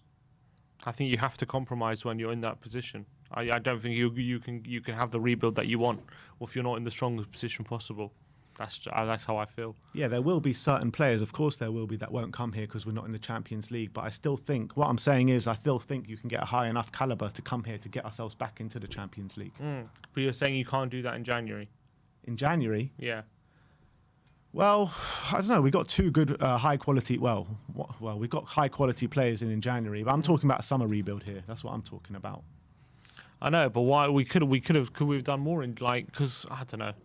I always hear the narrative is like, well, with this club is whenever we don't get players we want, it's like, and then we could get someone and we decide against it. It's like they always say, well, we couldn't get who we wanted, and instead of compromising, we're just gonna stick with what we have until we can get what we want. And I feel like if we don't get Champions League, that'll be the same narrative in the summer. That's just excuses from the hierarchy, though. That's what I'm saying. I think the same thing will happen in the summer. No, that's completely fair enough. No, I'm not saying that is wrong. Yeah. That's completely right. But I'm just talking about solely on attracting the players to this club. I'm not talking about if we're actually going to bring them in and the excuses from the hierarchy and stuff like that. Yeah, that's what I'm getting at. I'm talking about solely attracting players to this club. Can we attract the players to this club if we're not in the Champions League? If we push the boat out, I think we can. Yeah, but then you can, but then sometimes just happened. Like, for example, Dama, Troy and Diaz, we just saw it in January. We just couldn't get them because we're not as attractive. Yeah, as other clubs to go to. Exactly. Yeah. So I'm doubtful. I'm very doubtful if we don't get top four, this summer rebuild is going to be what people expected. Yeah, and I agree with that. And the reason I'm doubtful is because of this ownership of this club. Mm-hmm. It's not because actually we've got Conte here. It's not because of that. It's not because that the players won't come. It's because we won't push the boat out and the hierarchy won't push the boat out to bring these players. Exactly, because we don't have the Champions League money as well. Yeah, There's all that kind of stuff. I completely agree with that. That's what I completely agree with. Yes, that's what I'm saying. It won't happen without Champions League. Yeah. Anyway, all right. It's time to bring on some guests. Who have we got up first? Coach Stelios, my man. Good morning, Stelios. How are we today? I'm a lot calmer. I'm a lot more relaxed. I've had a chance to sleep on it. You seemed pretty calm when I saw you after the game yesterday. Yeah, that's alcohol. a few beers calms the nerves, but yeah, no, I mean, you guys have said a lot of things today, analysing what's going on, looking at what other people are saying on Twitter as well, and I mean, there's a lot there that I agree with, but there's certain things that I would question, and I've actually made notes. Believe it or not, I was listening to you guys, and I actually made notes. Oh, lovely! Let's go. This is why we call you the coach. Not couch, Stel, sitting on the couch. Listen, the way things are going, I'm going to start sitting on the couch and stop being a coach because I'm cracking up watching Tottenham Hotspur play football, man. It's so poor to watch. Like, I don't even enjoy watching us play anymore. You know, it's been like that since Poch left, if I'm going to be honest with you. I just miss watching us playing good football again. But that said, the first thing I wanted to touch on was the defending. Now, we're very critical of our defending against Southampton and Wolves, especially Wolves. And I heard you say that once we went 2-0 down, it's practically game over. And, you know, we're up against one of the best defensive teams, a goalkeeper who has got the best away record in the league. Mm-hmm. But I go back to what we've said over the past 2 weeks. We badly needed a right wing back. And we badly needed another goal scorer, whether it's a striker or a goal-scoring midfielder. Mm-hmm. We didn't sign any of those. So, yes, Wolves went 2-0 up, and they're a very good team that can hold on to the lead. But we don't have the ammunition to score the goals when we're up against it. We're so dependent on Kane and Son, and both of them yesterday were missing chances. Mm-hmm. That you then look at the rest of the squad and you're thinking, well, how are we going to create more chances? Well, we haven't fixed the wing-back situation, and we haven't brought in, which is so important to the system that we play, and we haven't brought in another goal scorer. So even if we do go 2-0 down, where's the firepower to get us back into it? We're so dependent on two players again. And for me, to go into the second half of the season with only Son and Kane as the recognised goal scorers is criminal. And there are no excuses for me regarding that. we could have got someone or something in to add ammunition to the to a team that is so dependent on two players. And you know, even if you look at the loss to Southampton, the loss against Wolves, and if you look at the win against Brighton, in all those games, we're still creating chances. And under Nuno, we weren't creating anything. So Correct. we've got to remember that Conte has turned around this team, because we're now creating chances. We are getting shots away. Kane 1-on-1 hits the goalkeeper. Son from about 8 yards out knocks it wide. Kulusevski, edge of the box, knocks it wide. So we are still creating chances. We just don't have enough clinical midfielders and wide players to help Kane and Son. So, I mean, what do you guys think? Because No, I agree with that. yeah. I agree with that, and that's what I've said. I think we did create yesterday. That's what I'm saying. Like we tried. I think we did try. It wasn't a case of yesterday that we didn't put effort in. I think they are trying and fighting for Conte. But when you're come up against a stubborn Wolves back line, they didn't make any, like for example, like yesterday, the difference between Wolves and Tottenham when come from defensive wise, like when we had a chance inside the area or anything and the keeper made a save, they're all over it. They're making sure they're first to react to it. They're not passive. They're not watching the ball. They're making sure that they're making the chance as difficult as possible for us to score, which is why we ended up not getting any goals. Well, yesterday they had for their first two goals, they have one shot, two shots, three shots. No one's reacting. No one's making it as difficult as possible for them to score. We're making it easy for them to keep reacting, and they're the ones first reacting inside the box. And that from defensively, that's the difference I saw when it comes to defending. Yeah, look, defensively we're a shambles. There's no doubt. You can see it. But the point I'm trying to make on the defending is the best form of defense is to attack. Don't let them have the ball. Keep possession of the ball. We're not a good possession team. When you do have the ball up high, press. We're the most inconsistent pressing team I've seen. Against Brighton, 1 minute we're pressing and we're creating problems, winning the ball, scoring goals. Then we back off. Against Southampton, we weren't pressing at all. And then at the start of the second half, we press for 10 minutes. You're thinking, yeah, come on, Spurs, we can do it. On comes Bentancur, we're pressing, we go 2-1 up, and then we drop back. And again, yesterday against Wolves, I don't remember us pressing at all. And that is the best form of defence. I think we did. No, I think second half we did. But again, no, I agree that we're inconsistent. But I think for the first 25 minutes, it was like, I agree with you. We stood off them. They had 78% possession for the first 5 minutes. It was a joke. Like, we completely allowed them to piss all over us. But then once Kulu came on, we did start to press them quite a bit, and we actually won the ball back in their half quite a few times. We just never took advantage of it. And that's where we're lacking that player, Sim, that we badly needed. Another goal scorer, someone that can get on the ball. And do you know what this team desperately lacks right now? And it would be such a game changer for us. A player that works hard, is intelligent, scores goals, and that creates in big pressure moments. And do you know who that exact player was? The exact Spurs player that we used to have, but we haven't replaced him. Rafael van der Vaart. Rafael van der Vaart. He always turned up in the big games. Arsenal, Inter Milan, Champions League nights. He always scored goals. He created. He played for he was so proud to play for Spurs. If we could find a player like that to sit in the middle three, it would change everything for us, I think. But we didn't buy anyone like that. Do you think Kulu could step up into that role? I don't know. I haven't seen enough of him. When he came on against against Brighton, I really liked what I saw.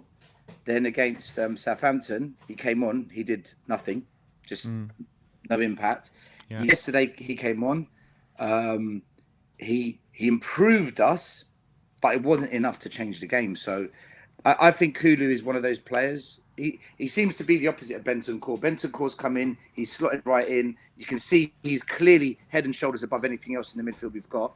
Whereas Kulu, I think he needs 2-3 months to settle in. But I think he will settle in a lot quicker than what someone like Bergwijn, who's still trying to settle in. I think Kulu will settle in. Give him a couple of months. he'll settle in, and then we'll be able to know. But right now, it's a bit difficult to judge. I know we haven't seen enough of him, and it is a bit difficult to judge. But from what I'm seeing, yes, maybe he hasn't hit the ground running, and he hasn't had the best of performances. But I can see the vision of what he's trying to do here at Spurs already.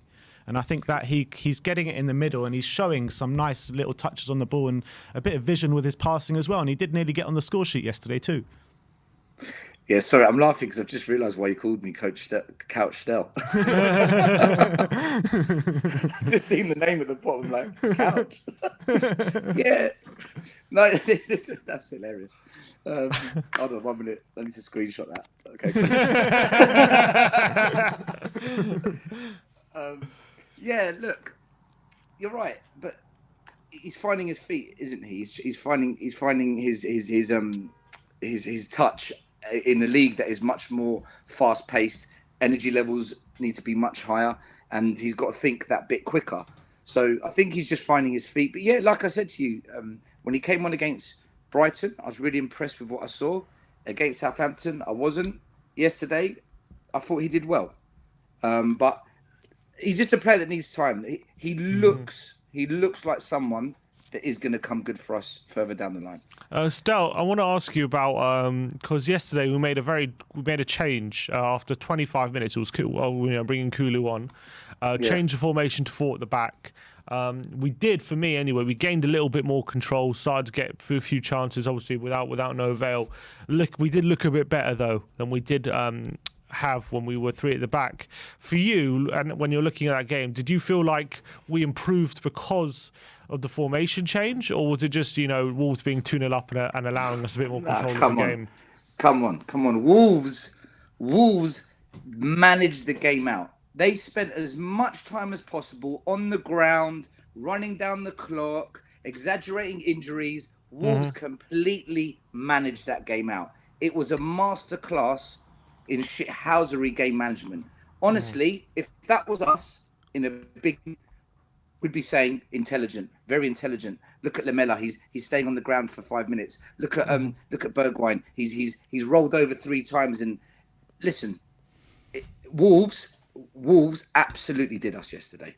That second half, when we did begin to get back in the game, what's the one thing you've got to do when another team gains momentum? Slow down the game. And they did it. They did it so well. Every single player, as soon as they got flicked on the back of the ear, if a bit of gust of wind hit their nose, they dropped to the ground, and they spent 3-4 minutes on the ground. The medical team came on. It just killed the momentum, man. It was... I just think Wolves managed the game out really well. No, but I was asking more about if you thought the formation change helped us. Do you think we looked better in a back 4 or not? Or you don't think it helped us at all? I don't think it helps us. And I'll tell you why. I've been saying for many weeks on the Tactics Show with you, Sim, that I don't like us playing with 3 up front. I think 3 up front is just nonsensical because we haven't got the wing backs and we haven't got the midfield to get the ball to the front 3. I must have said this about 4 or 5 times. Yeah. Yesterday when we saw the starting lineup, think a lot more than that, Stel. 10, 15, 2. I've lost count. But yesterday when we saw the starting lineup, I was with Ben in the South Stand, and Ben said to me, "What do you think of the starting lineup?" And I said, "We've dropped Emerson for Doherty, so that's one shit player off for one shit player on. I'm glad to see that Bentancur started. I'm not so sure about this 3-4-3." And I remember with my finger, I said, "That bit there, that circle bit there in the middle of the pitch, I'm worried Wolves are going to dominate us there." And they did. For the beginning of the game, that's exactly what they did. The system does not work. But in reflection, we can go to a 3-5-2, we can go to a 4-5-1. Whatever formation we play, it will not work. Because as long as you've got these players at this club who forever will let us down when it matters, nothing will change. As long as we've got Winks, Dyer, Sanchez, Emerson, Doherty, Davies, all these players, even maybe Mora, who's inconsistent. As long as these players are at Spurs, one of them or 2 of them on any given day will make a mess of it and cost us a game. They are forever bottle jobs. And it's been like that the whole time they've been at the club, man. It will never change. They all need to go. And Poch said it 3 years ago, the rebuild. They're still at the club. We all thought that when we got rid of Lamela, Aurier, Sissoko, all them players we got rid of in the summer. We thought, good, that's a good clear out. And then we all said in January, when we got rid of Ndombele, Lo Celso, Dele Alli, that's it. The mentality's fixed now. Clearly, we don't have a mentality problem. There is not a mentality problem at Tottenham. This is why after the Southampton game, I came on and I did that rant.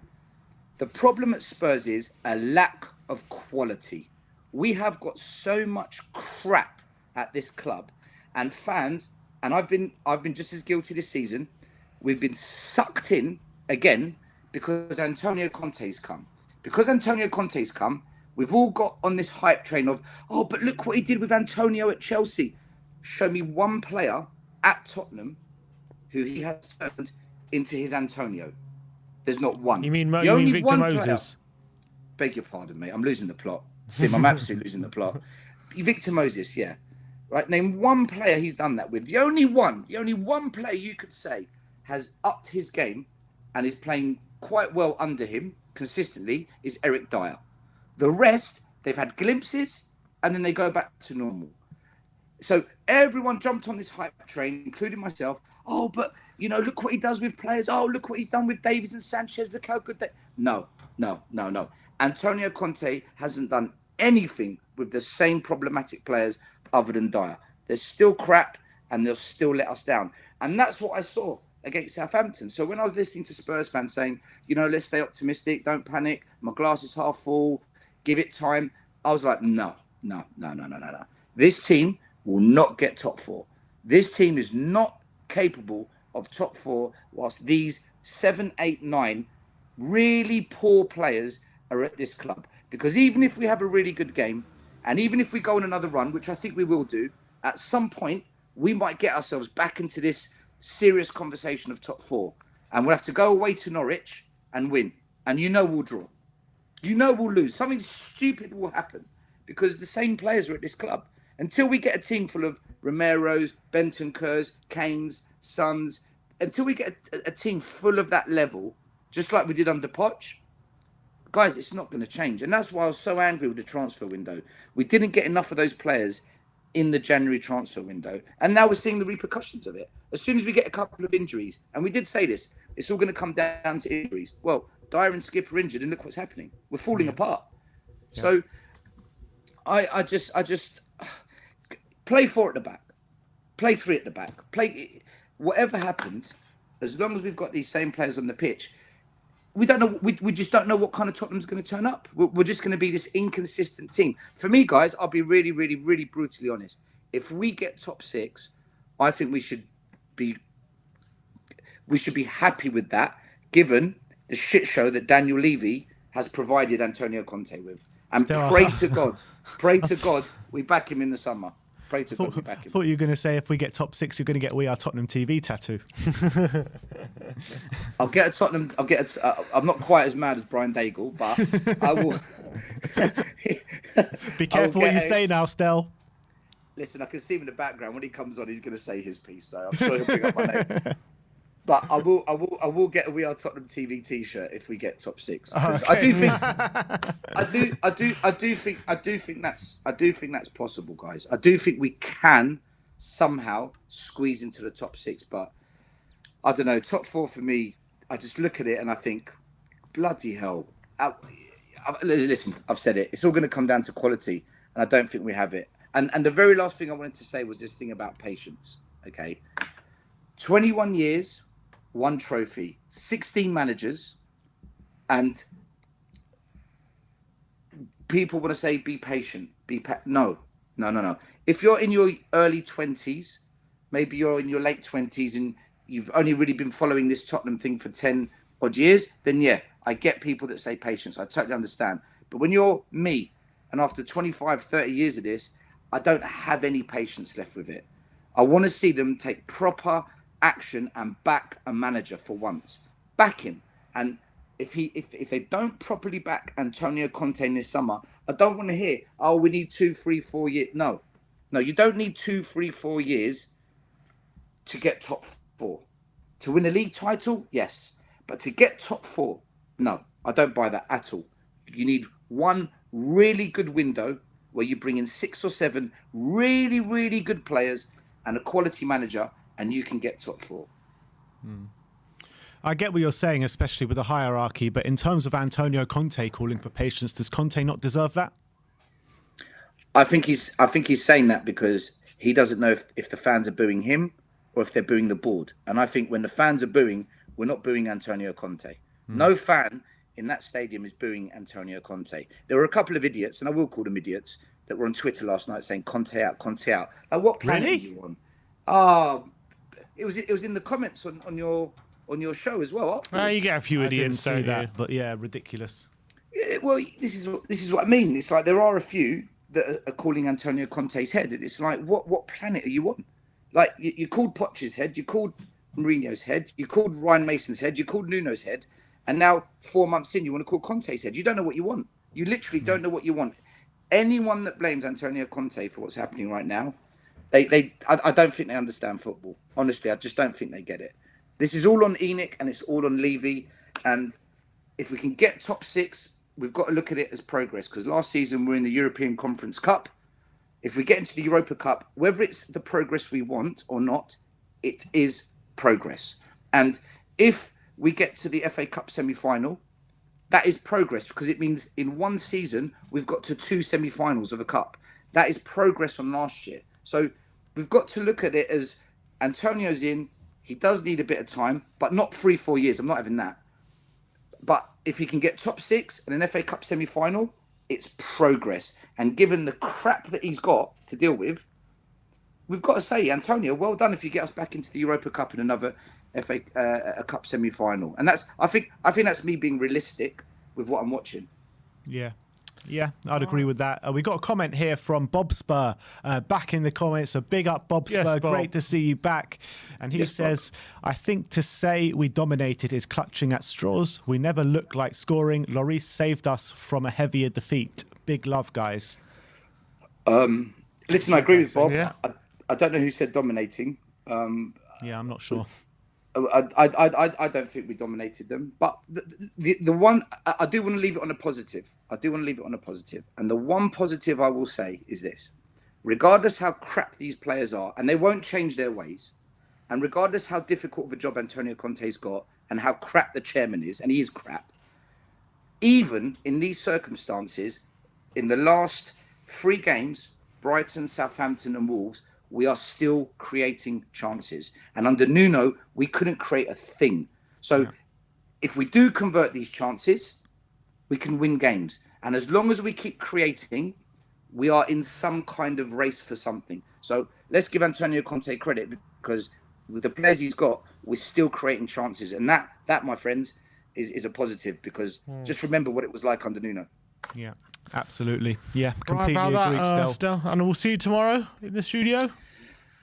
Yeah, we're gonna break it down. Yeah, looking forward. You're llooking forward to it, Stel, it looks like. Can't wait. And big up to the technician who's just changed my name. Let me screenshot that one as well. Brilliant. Big up, Stel. We'll speak to you soon, mate, and see you in a bit. See you tomorrow, man. Take care, guys. Big up.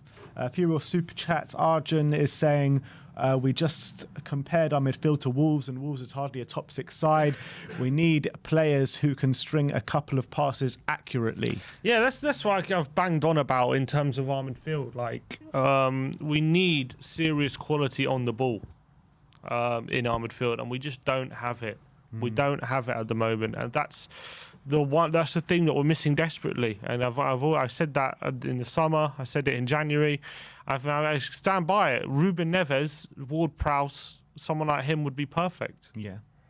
Wolves-Fi in the comments as well with a super chat saying Spurs is still top 4 favourites, number 1, with a big smiley face. Yesterday was catastrophic. Only Benny Hill tune missing from that first half defending and goalkeeping are 2 easiest goals. So that's a Wolves fan with his takes, saying a bit tongue-in-cheek. I think he's saying that Spurs are still favourites with the top 4, and Spurs' defending in the first half was just missing the Benny Hill theme tune music in the background, which pretty spot on, to be fair. Agreed. Pretty much. That's how bad it was. But yeah, let's bring on George. George, how are we doing today, mate? As well as can be expected, I think, after yesterday. Yeah, were you at the game yesterday? Yeah, I was. I actually went to the game yesterday, but missed both the goals. Oh, really? Yeah. I had to. I had a few commitments in the morning, so I ended up getting to the stadium at about 22 minutes past. So I heard the goal go in as I walked up to the stadium. And thought, well, 1-0 down is salvageable, and then walked up and realised that we were 2-0 down. Saw 5 minutes of play and said, "This is calamitous. It's just not. We're not gonna. Nothing's gonna happen today."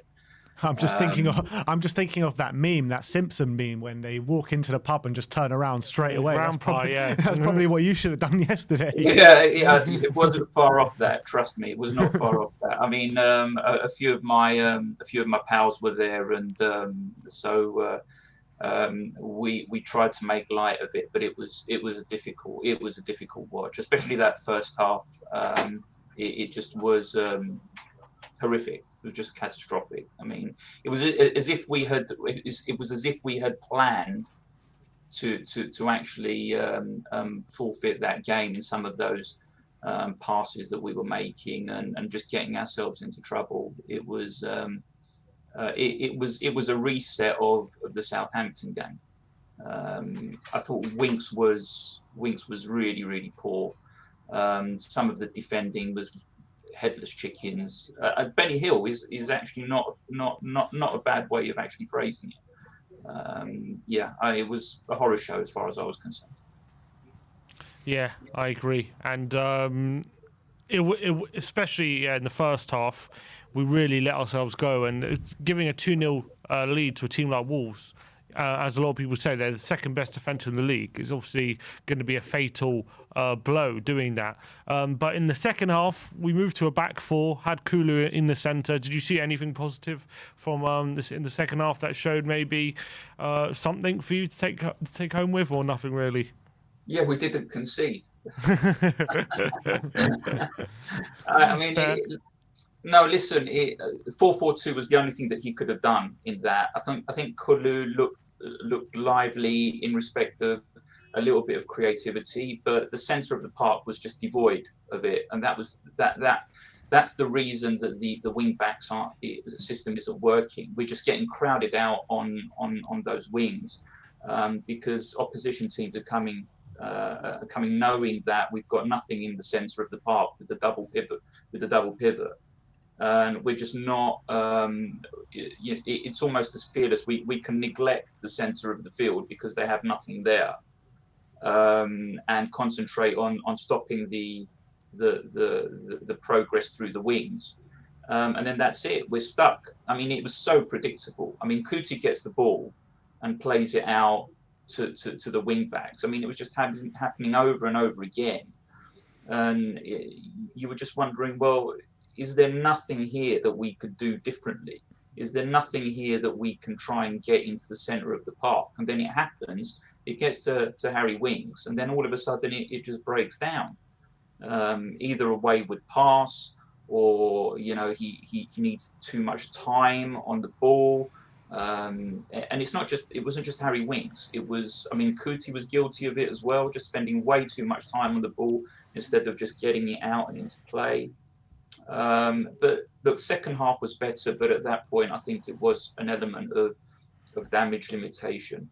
The other thing that was just, I mean, the amount of free kicks we got around their box and corners towards the end of that game. I mean, had that been Ward-Prowse with his foot on the ball, I mean, you could have easily seen a couple of those going in, but with each and every time we get a corner or a free kick, I just don't. I mean, it's just let's just get this ball back into play, because you can tell nothing's going to happen from it. So it's just really, it was so demoralising, just the whole experience. And I was quite confident for that. I was expecting a bounce after that Southampton game, but it's definitely, the issue here is definitely the centre of the park. No creativity there, no real issue that an opposition side needs to deal with. So they're just really happy to just crowd us out. I can only really disparage about what's going to happen on over the weekend against Man City. I mean, I really don't want to think God about knows. that. But I was going to ask you, George, in terms of the system, I mean, a lot of people were talking about 3-4-3 not really being the system and the way to go that Conte keeps persisting with. I mean, what's your kind of thoughts on that? Do you think it's a system problem, or do you think it's just a personnel problem, and whatever system we play, we're going to come unstuck in the same positions? Yes and no. You can look at it in two ways, and I think I touched upon this the last time that we were on in the previewing the Wolves game, because the issue for me has always been that there's just lack of creativity all around the park. Beginning to deal with within the centre of midfield, I think, is the start of trying to deal with it. But the creativity is all around the park. So whatever formation you are going to play, you are going to struggle without being able to pick the lock. And we've been having this problem months, years. I mean, ever since the decline of Christian Eriksen, we've been struggling. I think the only time that I can remember the upturn happened was under Jose Mourinho, when he pushed Harry Kane in deep and he became the creator for Sonny. So I think going back to that, I think will alleviate the problem initially. But I don't think it's going to remove the problem entirely. And having Harry Kane being a creative midfielder, I just don't think is, in the long term, going to benefit anybody. I think initially we need to get some stability here. I think the chopping and changing in defence is not helping. So the fact that Dyer has been out, and Kuti coming in, and it's almost like we go round in circles here. Either Tanganga's in or he's out of favour. We need something consistent at the back, and we need them to start communicating together as a team, because all I see is that a group of players who want to spend too much time on the ball, who don't know how to play the ball and where to play the ball, and what system that they're trying to construct. So I'm under I have the same feelings as Stel in this respect. You can take any system that you want, any formation that you want. It's only going to be a temporary relief, and it will never be a foregone conclusion as to whether it will continue to be effective. George, was this week that we've just had, was this fatal in our top four bid? Yeah, I mean, you guys know my opinion. I think it's going to take a capitulation of 2-3 sides for us to have got top four anyway. I think if we make Europa League, I think that will be a positive step at the moment with the squad that we have, and also, as Stel said, I think if we try and have a decent cup run in the FA Cup, again, that's progress. I'm happier with the fact that Conte in his press conference is talking about give me time, give the squad time. That seems to suggest that he's thinking of hanging around. But again, if we end up in the summer here, we're not in Champions League. How much money is the club going to spend on players? Because in order to get decent players in, we're going to have to pay a premium for them to come through, either by wages or transfer fee. And if Conte's not backed, he's going to walk. So really, the club here needs to have a real reality check as to what they have in front of them, and deal with it accordingly. Because if we lose Conte, and we're already talking about how many umpteen managers are trying to tell us that there is a project, there is a rebuild here that's required, then if that doesn't put all the fans up in arms, I don't know what will. All right, George, always good to speak to you, mate, and we shall speak to you very soon. Thanks for coming on. Guys. See you later, George. Come on, you Spurs. All right, let's move on to our next guest, who is Michael. How are we doing today, Michael? Yes, hello guys. Well, not good really after the last game, but I just have to say that I actually didn't watch it fully because it started at 3 a.m. here. Sorry, 3 p.m. here, and at 3:30 I had a train ride that I had to take to get So back you only got the my good place. bits in then. Yeah, well, basically I saw the first 10 minutes. I saw the goal go in. I dropped the juicy curva and left, you know, as, as per usual. And before I got to the train station, my brother wrote me that it's 2-0 down already. So I tried to like catch a stream on my mobile phone, but you know, the connection kept dropping, and I actually couldn't like watch a good part of it. But my brother did, and as you know, he's a Chelsea fan, and he wrote me a little summary of a game yesterday, and I think it's actually a nice thing to hear someone else's perspective, someone who isn't maybe so sentimental towards the Very too players emotional and about it. yeah, not too emotional. And I just can like read parts of it, but basically what he said is that well, on the plus side, Steve had a lot of fire but a little concrete. Benta was pretty much the best player on the pitch, and he put him as our man of the match. I mean, from our team, of course. Lucas and Kane were creative but inefficient. Sess was good for 20 minutes, but he got hooked off. Where what else? Lloris had a tragic game. Sanchez was not without a reason the worst player on the pitch. Mm-hmm. Davies had a good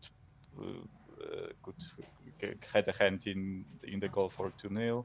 And he actually put Son under the bus, and he loves him, by the way, even as a Chelsea fan, because you know we are not from London, not from England, so there is not a lot of animosity between between our fan bases here in Poland, the Chelsea and Tottenham one.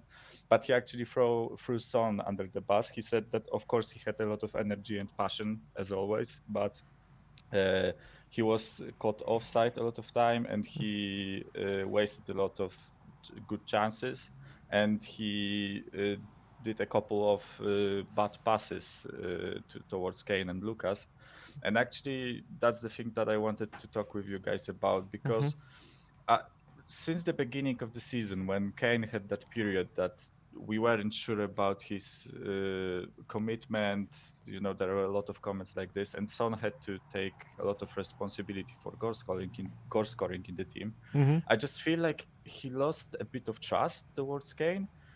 For the past few games, I saw him get into good positions where there was just one pass left to Kane to score a goal, and Sonny preferred to finish the chances by himself.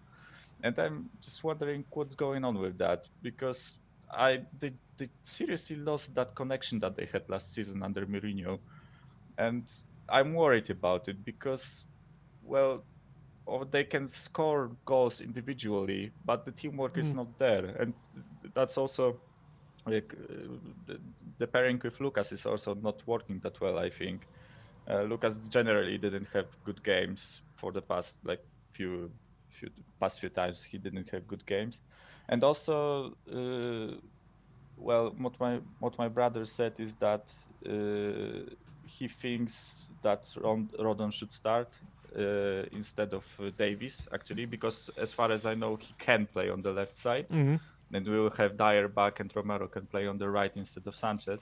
And that's the other point that I wanted to bring up, is that I think that we should drop Sanchez as soon as possible, at least for 1 or 2 games, give him a break, because I feel like with Sanchez that he, as soon as something goes wrong and he loses that focus and he loses that sense of stability that he has, because if the game is controlled, he's a really good defender, but as soon as something goes wrong, he loses his shit and he just doesn't know what the fuck is going on around him. And I think that he needs a 1 game break to just calm down and like bring himself together, and especially because the next game is Manchester City, and we are probably getting clapped there. Let's be honest. and I think that he should have a break in the game. And one thing I wanted to say also is that I really liked Kulusevski yesterday. I don't know if you guys share those same feelings, but I think that because he played in kind of a number 10 role, the same thing that we spoke about last time I was in here, and I think that it really suits him. And yeah, well, sorry, that was a long period of time, just me talking. But... No, it's okay. No, I agree. I thought Kulu was good. It's good to get your assessment from your brother's notes coming from a Chelsea fan. Interesting to hear what he had to say. Did he think that just Wolves completely deserved the victory then, or was that what he was saying? Yeah, so basically, of course, he said something similar that other callers said, that if you give a 2-0 lead to the team with the best defense in the league, pretty much, because I know they are second by stats, but I think that Manchester City defense is the best just because they don't have to worry about being attacked, because they have like 75% possession through the game, so they are hardly ever under any pressure. And yeah, it was just really stupid mistakes. I just watched the replay of the game, and my God, like what the fuck was going on? And sorry for the language again, but those two goals were ridiculous, weren't they? You'd almost like a horror show at the back for both of them. Just ridiculous mistakes. And I also want to back up what Coach Stel said, and I think that one good thing out of those two games is that we created a lot of chances, and as soon as you create a lot of chances, there is always a possibility to score goals and possibility to win games.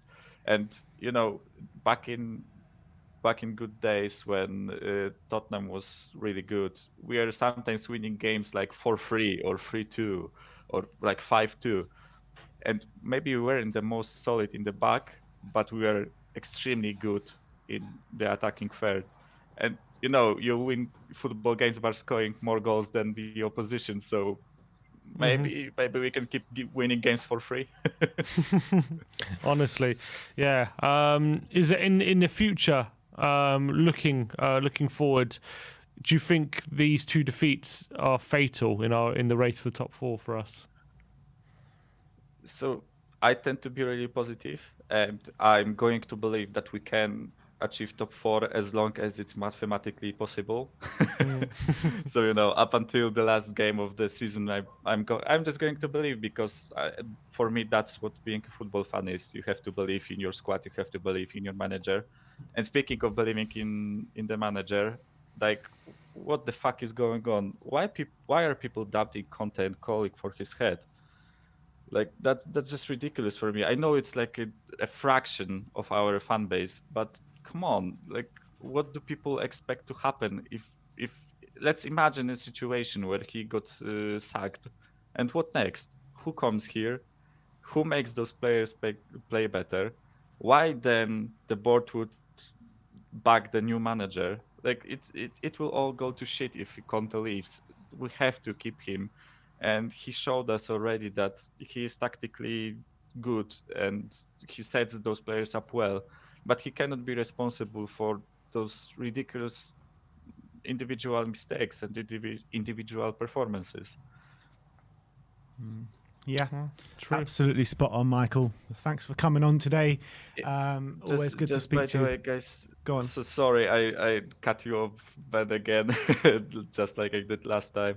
But I was just wanted to talk about formation a bit, if you don't mind. Sure. Because I just really struggle to find the formation for us right now, because personally I love formations with three at the back and the aggressively playing wing backs, but right now I don't think we should be playing three at the back. But as well, I really don't want to see four at the back, because I feel like I think you just don't want to see Tottenham. Yeah. No, I really want to see Tottenham play well, but I'm just struggling to find a good formation for us. Like one thing that kept going through my mind was maybe playing like 4-2-1 something in the front three. Like I don't know, because 4-2-3-1. I feel like yeah, 4-2-3-1 maybe, like we used to back in the day. But I'm just worried about the defense. But I also think that we should have 3 people in the midfield.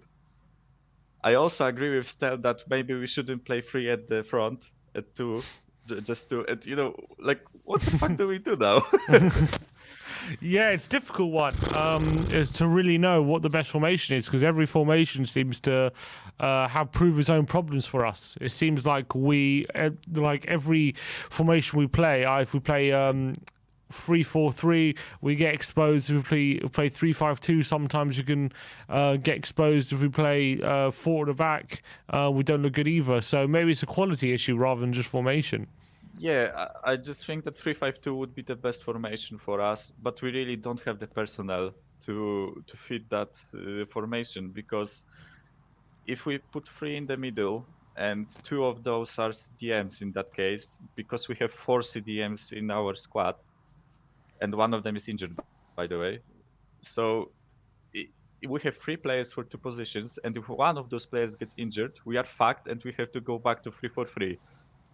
So yeah, what then? And yeah, I just really struggle. It's the impossible question, isn't it, Michael? It's the impossible Yeah. question, because you've got players in this squad that are just not good enough, and unfortunately, until we replace these players, I don't think we're going to know the real answer.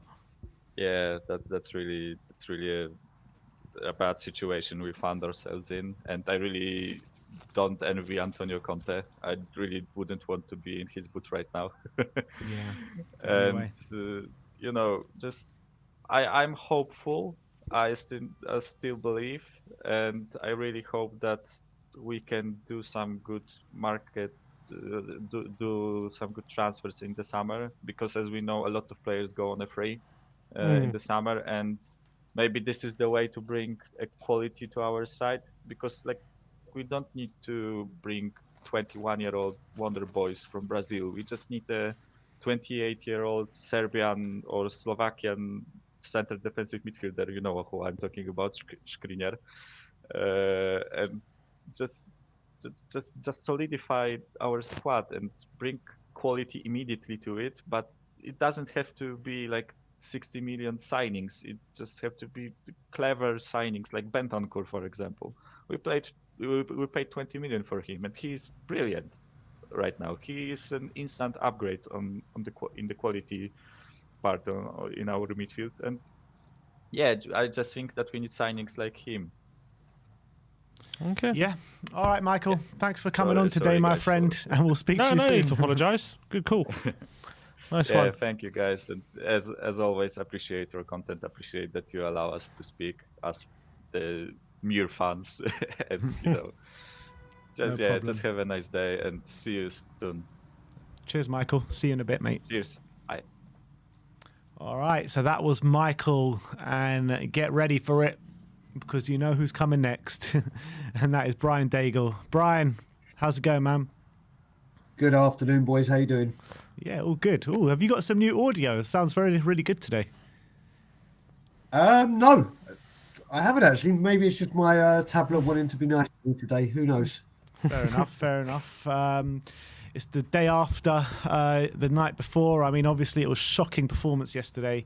But what do you want to specifically talk about today? I mean, Ben, first of all, I wanted to make sure you were okay, because like I said to you, I've never seen you so dejected and so low after a game than I did yesterday. That was not good seeing you like that. You were like I've never seen you before. So you feeling better today?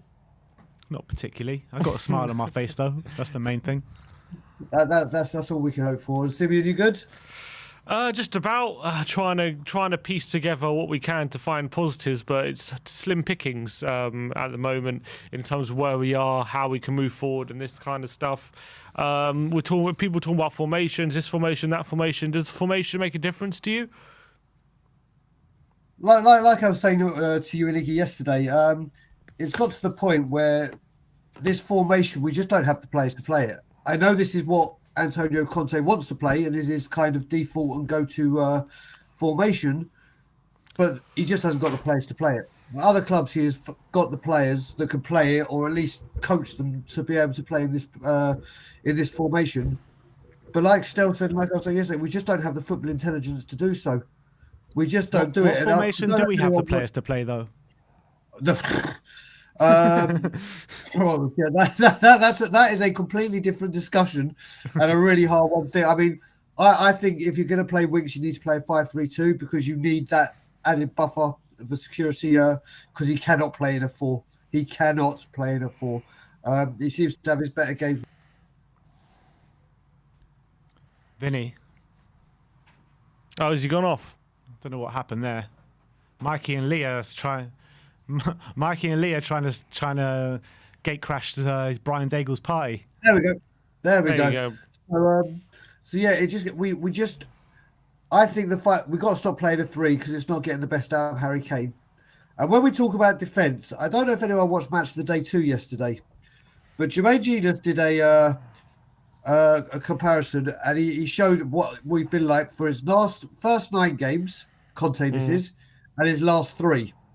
So in the first 9 games, we conceded 6 goals and faced 28 shots. Okay, in his first 9 games. In his last 3, we've conceded 7 and had 24 shots against us. There is fundamentally something going wrong in that area. Like Stel said, we're creating.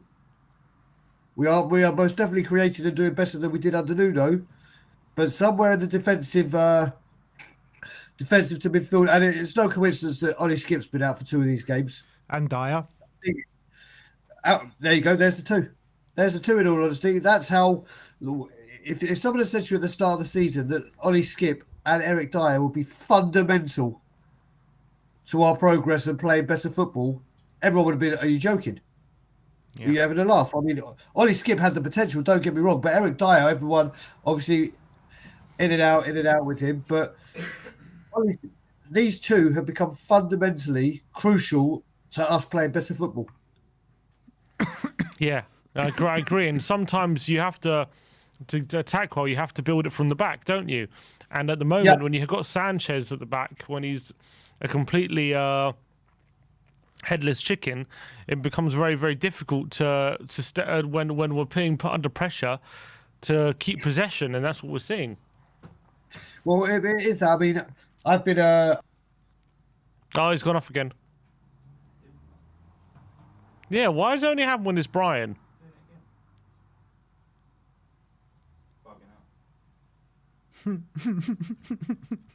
What the hell is going on? Why is it only Brian that it happens? Hey, Brian. Camera on Sim. Yeah, but I wasn't even talking Levy. I wasn't even talking about him. He's doing it to me. He knows it's about to happen. Am I back on? I can see. You're fine now. I'm fine? Mm-hmm. Okay. Good. I've completely lost I've completely lost my train of thought. Where were we going with this? Oh yeah, no, I'll say the last few games or last few months, I've been a fan of Sanchez, but the last 2 games he's been horrific. And you've really got to call into question now, what the hell does Joe Rodon need to do to get a game? What has he done wrong to be given a chance, not given a chance? It's obviously that things aren't working. We have to try other things. If you're gonna stick to this formation and things keep happening, you've got to try and bring someone else in. And Rodon is that person. Not saying he said he might have made a mistake not playing Rodon well at the moment because he's chosen other people and they're not doing the business at the moment. Yep. I mean, we've got to bring him in. I mean, we're going to of all games you didn't want after these 2 games, it's Man City away. Mm-hmm. And unfortunately, this is what we got to deal with. It's not good, is it? It's not good. The right wing back situation is a joke. It's appalling. And to think our subs and our squad depth is so poor that we have to make a second half substitution of Doherty for Emerson to try and change a game at 2-0 down. That's the situation we're in. That's the situation we're in. And obviously, look, Bentancur was good, and I said Kulusevski was bright. I didn't realise how slow he was. He really hasn't got any pace, but He was trying to get forward. He was doing great things, or not great things. He was doing good things. It's just not enough. It's just simply not enough. And the people calling for Conte's head, well, I don't even know what they're looking at. I don't know what they're expecting. It's an absolute joke to say Conte out. Whether it's fans trolling or actual Spurs accounts tweeting and actually saying it, it's pathetic. In terms of top four, Brian, I know your thoughts on top four anyway, but with these 2 losses at home in the space of a week, does that put that to bed, or is there still a fighting chance for us to get something out of this season in terms of the top four? So I saw something today. If Arsenal beat Brentford and we lose to Man City, they're 6 points clear. That was Wolves. Oh, is it Brentford? No, Arsenal got Wolves this weekend. No, they haven't. They got Brentford. They played Wolves when I was having dinner with you, mate. Yeah, they got Wolves again. It's the first game of the season, Ben. It's Brentford Arsenal. It's not. They got Arsenal. I think he's right. They got double game week. Oh, they got Wolves midweek, do they? Oh, Wolves midweek they got. So there we go. So we're both right, brother. But yeah, if I didn't even know that second game, so it could be even worse. They could be even further of us with no games in hand. Yeah. And then it's like, okay, so here we go. That kind of goal in hand, games in hand thing we had is just falling away. And you have Man City to try and, I mean, I know we do well against Man City, but not at the Etihad. I don't think top four is happening. I've said it all along, and it's not because I don't think Conte can get us there. I think he could. I just think we need the 11. We need Dyer to stay fit for the rest of the season and on his game all season. The same with Ollie Skip to stay fit and on his game all season. Kane and Son to be on fire for the rest of the season, and it just can't happen. It just can't happen that every single player that we need to stay fit stays fit and is 100% on top of their game to make it even a remote possibility. I mean, yeah, but you got to look at other teams as well, like Arsenal. In a similar predicament as well. Like they got to keep their defenders fit as well. They've got to hope their strikers start scoring as well if they want to get into top four. That's the way their fans are probably looking at it too. They probably are, but you look at West Ham. You look at West Ham yesterday. All right, it was Leicester. They were lucky in the last minute. Whether that goal was handball or not is debatable again. But they seem to get when they need to get the point, they get the point. If they need to get the 3 points, like when they got the winner against Watford with a lucky deflection, it just seems to be breaking for them. And it seems that other teams are making their own luck, and they're having the rub of the green. Well, we're just not. But Brian, I'll push back on that, and I'll say that against Leicester, we did the same, but we did one step better and got the win. And against Watford, we also came through it with a lucky deflection goal. So West Ham are also dropping points like we are. They lost 3-2 at home to Southampton. West Ham are dropping silly points. Arsenal drop silly points. Man United drop silly points. Ben, with you, I'm completely with you on that. What I'm saying is, I'm talking about West Ham in the last 2 games. Yeah. Not throughout the season. They just seem to be in a moment where you said these games in hand are coming up for us now. And these are the times where we need to capitalise and make sure that we get that rub of the green or we play better and we get the job done. Well, we're not. And this is becoming the crucial time where these points really are starting to matter. And they are just getting the job done. When they need to grind it out, they're doing it. And I'm talking about the right now, not the 3-4 weeks ago when me and Simeon were in Leicester or when I was in the studio for Watford. It's right now. It's right now, and these games are coming thick and fast. If you take 80 minutes into the Southampton game, like 2-1 up, in such a good position, taking full advantage, and now we sit here 100 minutes after that, and we're in disarray.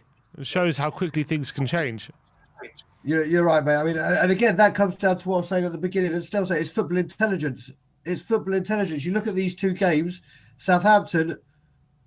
I mean, I'm sure Conte would have said something, but I'm sure the players were fully aware. Do not give James Ward-Prowse time on the ball because he will whip quality and it will be capitalised on. He did it twice in 3 minutes, and exactly what everyone is saying about.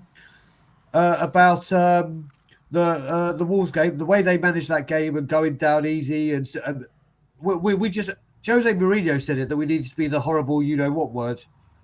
Mm-hmm. And we're just not doing it. Whereas Wolves do it. I saw somewhere, I don't know how true it is, that Hassan Hulchel has a player go down roughly around the 70-minute mark every game. Mm-hmm. Around that, so he can quickly get a chat out to his team. It's just things like that. We just don't do it. We just don't see things out. We just don't have the football intelligence to do these things, or won't. And it's punishing us. We got a comment here from Bob Spur TV. Big up Bob once again. And he says, I honestly don't see how we looked like scoring yesterday. I never thought we looked like we would. We would just need to say it how it is. We're a poor team with a complete overhaul needed. Would you agree with that, He's Brian? 1 billion%.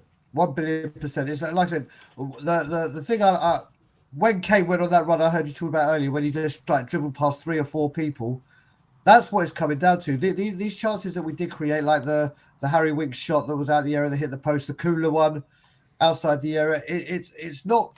We had a couple of clear chances with Son and Kane that should have been capitalised on. We are creating, but they're not the best of chances we're creating. There's just something we've got to find, and I think a lot of it comes down to again is the wing backs. Conte uses that as his creative spark, not as a central attacking midfielder like an Eriksen or something, and we just don't have the players to do it. We simply do not have the players to do it, and we've just come out of a month where we could have done it, but we didn't. Yeah, and this big rebuild in the summer, is it going to happen, like to what people think? Do you know what? Someone tweeted today. I'm going to retweet it. Sorry, I did retweet. I'm just going to read it to you. It's the cycle of like a Spurs fan, and it starts off with big summer incoming, and then it was nobody is available, too expensive, wages too high. We'll sign players in January. Then you can't buy players in January. We'll wait till the summer, and then just repeat the loop. And you can't argue with that, whether you know me as being staunch Levy out or not. You cannot argue that is the nonsense we go through every single window. And the factor of the matter is, Brian, when we do bring in these players, when we do spend the money, it's awful recruitment. Yep, and you got to remember with this summer transfer window, 50 million has already got to go to, or whatever the outstanding balance is for Romero. God knows if there's, I don't know the structure of the Kula or the Bentancur deal, if there's any payments that are due in the summer or whatever. So there goes more money. You also don't know with Romero about the payment structure and how much is going to be scheduled over the next few years. We just don't know that. Exactly. So there's payments coming out. It's just the recruitment, like you said, Ben, a huge part of this is recruitment. But the person that hires the recruiters just gives them the money to whatever money we do spend to spend badly. And we just repeat the loop again and again. Yeah, I mean, it's just never-ending loop. It's literally never-ending cycle of Tottenham Hotspur, is it? That sounds like a good movie, doesn't it? Say again? I said that would sound like a good or awful movie. The never-ending cycle of Tottenham. One that you just hear is like, you ever seen A Clockwork Orange when they strap that guy down? They have to like force him to watch it like that, keep his eyes open. That's exactly what's happening with us. It really is. I mean, obviously, I feel sorry Stelios went off though yesterday. Yeah, I mean, he got a good reception from the fans when walking around, didn't he? I don't know if you saw that picture of him in the sidelines. He looked dejected, man. Oh, I think everyone would. I mean, you look at it, he could have taken a number of people off. As Stelios, we were hoping to solve that issue because Reguilon's been in and out of form, but there may have been a bit of pace, power, diversity, creativity going forward, and you take that off. Yeah, I mean, obviously, Conte knows better than me, and if that's what he wanted to do, I stand by it, but I just think it was a bit harsh. Yeah, I was calling for Davis to come on when he was going to make the change, but, you know, it is what it is. What can you do? Yeah, but you're right. But what I did see, because I was sitting with Rez in the West Stand when that happened, when he was walking around the South Stand, he got a tremendous reception. Yeah, he really did, because he walked around right in front of us and the whole South Stand stood up and gave him a massive reception. Massive. He just, the guy can't catch a break. Like after he got sent off in the Europa League, everyone was like, that was his chance and he blew it. He then played against, I think it was Norwich or Brentford. Liverpool, wasn't it? Certainly.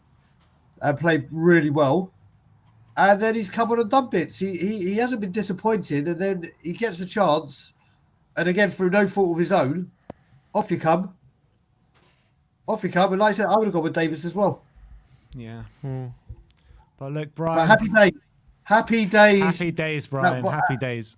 White Hart Lane. So I'm back to leaving in my normal fashion. Boys, I will speak to you later. Nice one, Brian. And as always, Levy, out.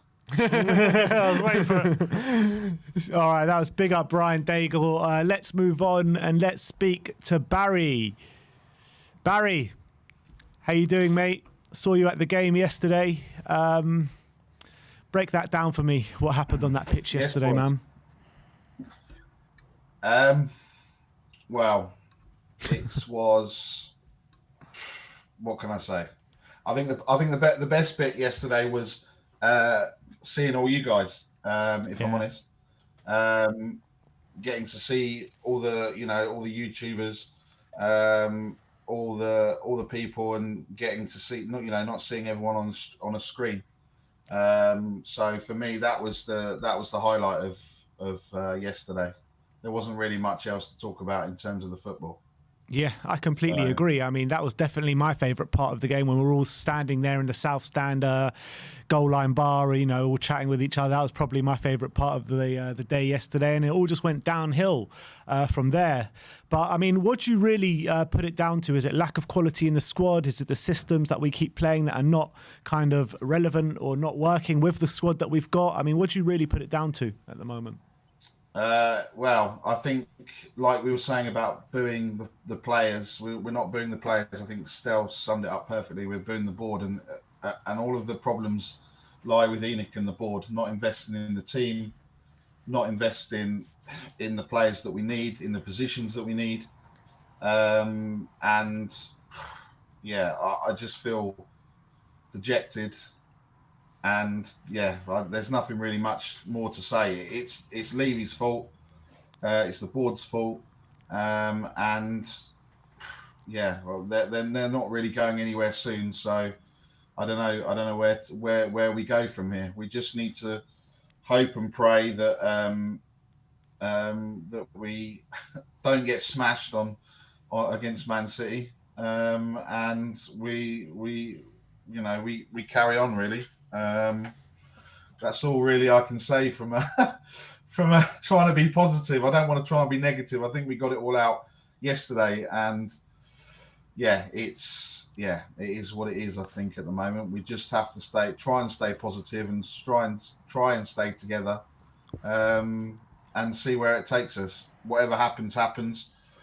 But yeah, it's 3 away games now coming up: City, Burnley, and Leeds. And then Borough away as well to 4. Yeah, so I could see us having a uncomfortable few weeks, let's just say. Do you think that these 2 defeats is fatal when it comes to top 4? Do you think there's still a pathway for us for top 4 even after these 2 defeats? No, I think. What was it fatal? Yes. Are we fortunate to be where we are? Yes. Because I think at the moment, if you look at United, West Ham, that no one wants it. No one wants to take the balls by the horns and say, I want this. Like yesterday, no one took the game by the horns and said, I'm going to change this game. So I can't see, Danny Kiriakou summed it up perfectly yesterday. Top 4, we're having a laugh. If we think we're getting top 4, then we're more deluded than, and listening to Simon Jordan this morning and saying, he was, obviously he talks a bit of nonsense, but he was talking sense in the fact that we as Spurs fans think that we have a right, that we're going to beat the Southamptons of this world, the Wolves of this world, and actually they're 2 really good teams that that have gone to. They're up for playing these games. We just think that maybe we're just going to win these games and move on to the next one. I don't know. Maybe that's the fans' mentality or our mentality. We need to change that and think we're coming up against a good side, like with Wolves yesterday. The second best defence in the league, and we think we're going to beat them and just roll them over. I don't know. Yeah, I mean, you talk about top four and, you know, Danny Kiriakou saying top four, we're having a laugh and all that. But, I mean, hand on heart, which fan base out of the Man United, West Ham, Arsenal and Spurs can actually say, you know, we're going to get top four this year? Well, or even Wolves. You could put Wolves into the mix to that as well. Yeah, I think at the moment it's looking like the filth down the road are favourites for top four. Yeah, but you know, a week and a half ago, nobody would have. You know, everyone was saying Arsenal in free fall, haven't scored a goal this whole calendar year. You know what I mean? Yeah. So there's a lot of twists and turns yet to come, surely, aren't there? Yeah, absolutely. And I think there are a lot of, you know, twists and turns. You know, you never know what can happen. The way we've played the last 3 games, we go to City, get a VAR decision and nick something. You never know. It's something like that is likely to happen. There's going to be VAR controversy involved at some point against City. So yeah, I mean, look, realistically and mathematically, there's always a chance, right? And there's always a chance for us to go on a run. There's always a chance for someone else to go on a run. But at the moment, we just need to just take stock. If we're looking at positives, Bentancur looked good. Kulusevski looked good when he came on. And I think that was probably about it. Okay, Kane was, you know, we were laughing and joking, saying that, you know, number 1 Harry Kane, number 2 Harry Kane, number 3 Harry Kane yesterday. But yeah, I think there needs to be, you know, everyone else needs to kind of step up because, you know, realistically, if I was Harry Kane at the moment, I'd be sitting there going, right, when does the 1st of August hit and when can I get out of here? Because I don't see at the moment how he has any inkling to stay just because Conte's there. Interesting. Yeah, I mean, yeah, you're pretty spot on, Barry. It's a tough one to take. It really is. But yeah, I'm not too sure what else to say. I mean, it's just a tragic situation. I mean, I was so dejected yesterday and still feeling as dejected, but you have time to sleep on it and you can probably smile about it the next day. But yesterday, I mean, I was so down. Haven't felt that down for a long time. But what can I say, Barry? But it was good to meet you yesterday. Good to see you yesterday. Yeah, good to see everyone. Absolutely. And I think we just all need to stay, you know, we just need to stay positive and all stay together. There's a lot of us, you know, that, you know, you guys, like, obviously, I've met Mr. Daigle and meeting all you guys yesterday. That, you know, that everyone's so positive. You guys are the flagship, and you know we do a smaller stream on a Thursday ourselves. But you know, and you get that. It's the hope, and that's the hope. We need to stay together. We need to stay positive. And you know, like you said, there's plenty of games left. I mean, I guess mathematically we could still win the league, right? But you know, that's not going to happen. Oh, look, we beat City on Saturday. It's on, baby. It's on.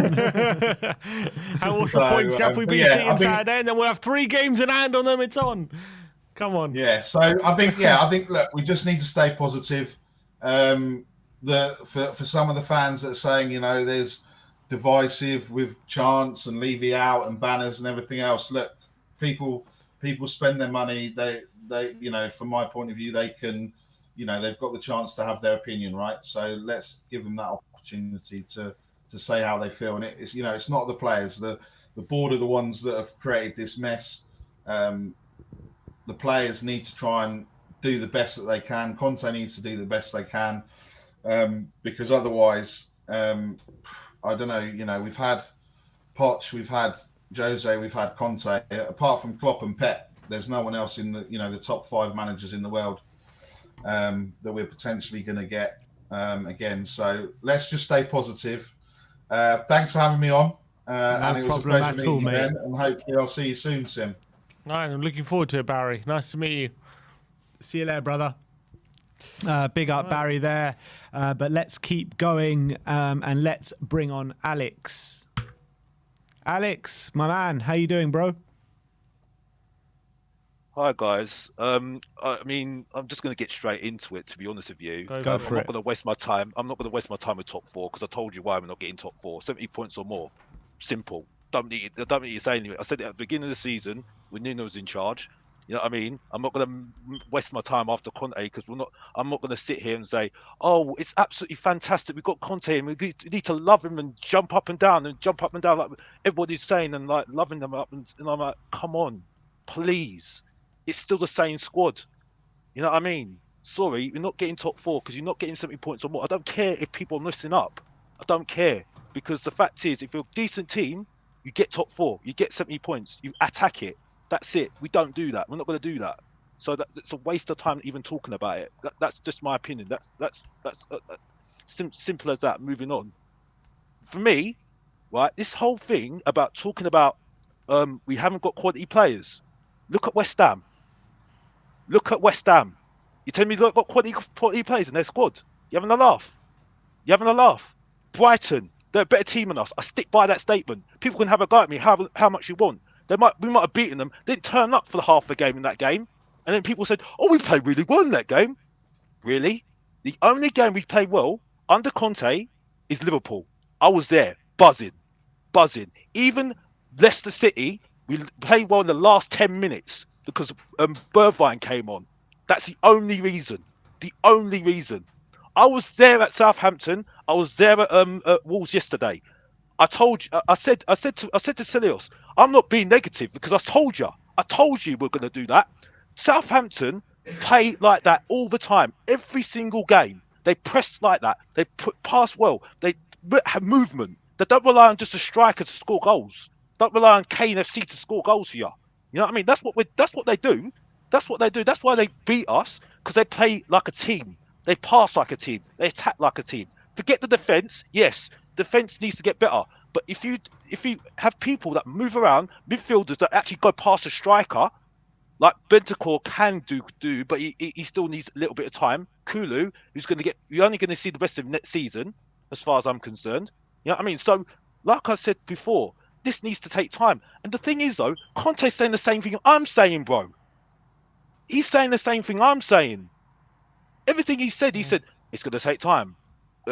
This squad is not good enough at the moment. We don't work together. The thing is, though, people blaming Sanchez. Brains, who's behind that goal. Big up Brains, by the way, because he was. I love him. Honestly, I don't agree with him sometimes, but honestly, brilliant guy, and I had to cheer him up because he was down about after that. There was a few people after that as well that were really down. I don't agree with that. I love debating David, but I had to. David, he was down as well, and big up to him. We were chatting. It was we were frustrated as well, but like he saw behind that goal, Emerson and Sanchez do not get on whatsoever. You know what I mean? So there is something wrong there. By the way, there is communication problems there straight away. You know what I mean? And also, I do agree with the whole thing of Rodon as well. To be honest with you as well. But the point I'm making though is that it's not just about quality players. It's about how you work as a team. You know what I mean? There's no point of relying on 2 strikers to score you goals, because that's the reason why we're beating teams, because of those 2 strikers. That's the only reason. We've got better strikers than the other teams. Because Norwich, we should have got beaten against Norwich. They played better than us against Norwich. They were doing the same thing that Southampton did. Same thing. Wolves did the same thing that Southampton did as well. You know what I mean? The best player on that pitch yesterday was Neves.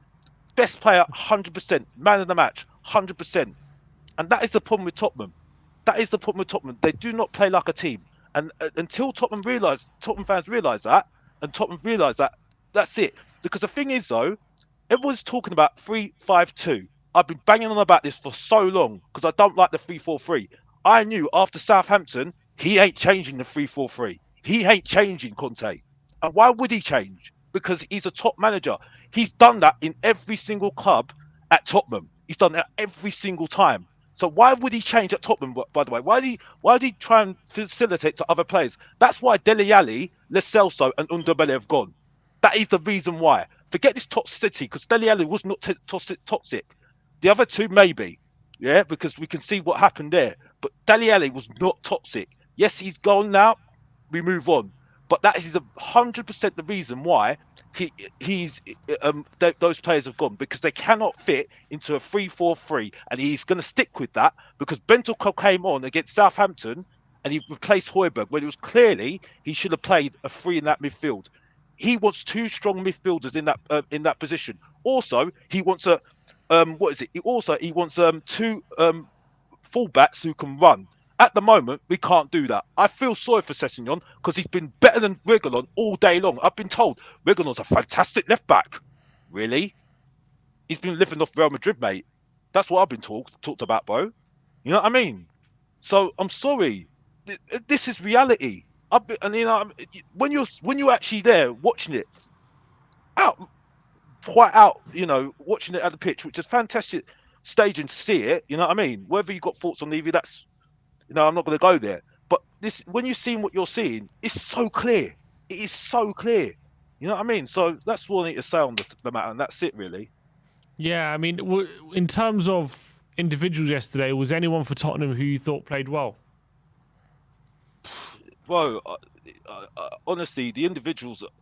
I mean, Bentancur was okay. You know what I mean? He's okay. I mean, but at the end of the day, the whole team was rubbish. I mean, people keep on telling me Roy was brilliant. Not really. You know what I mean? It's like, I know what Moore is going to do. Moore is just going to take the ball, then he runs in, goes in and runs with the head down and just runs and runs and runs. And he either gets a foul or doesn't get a foul, and that's it. Or he gets a lucky shot and scores.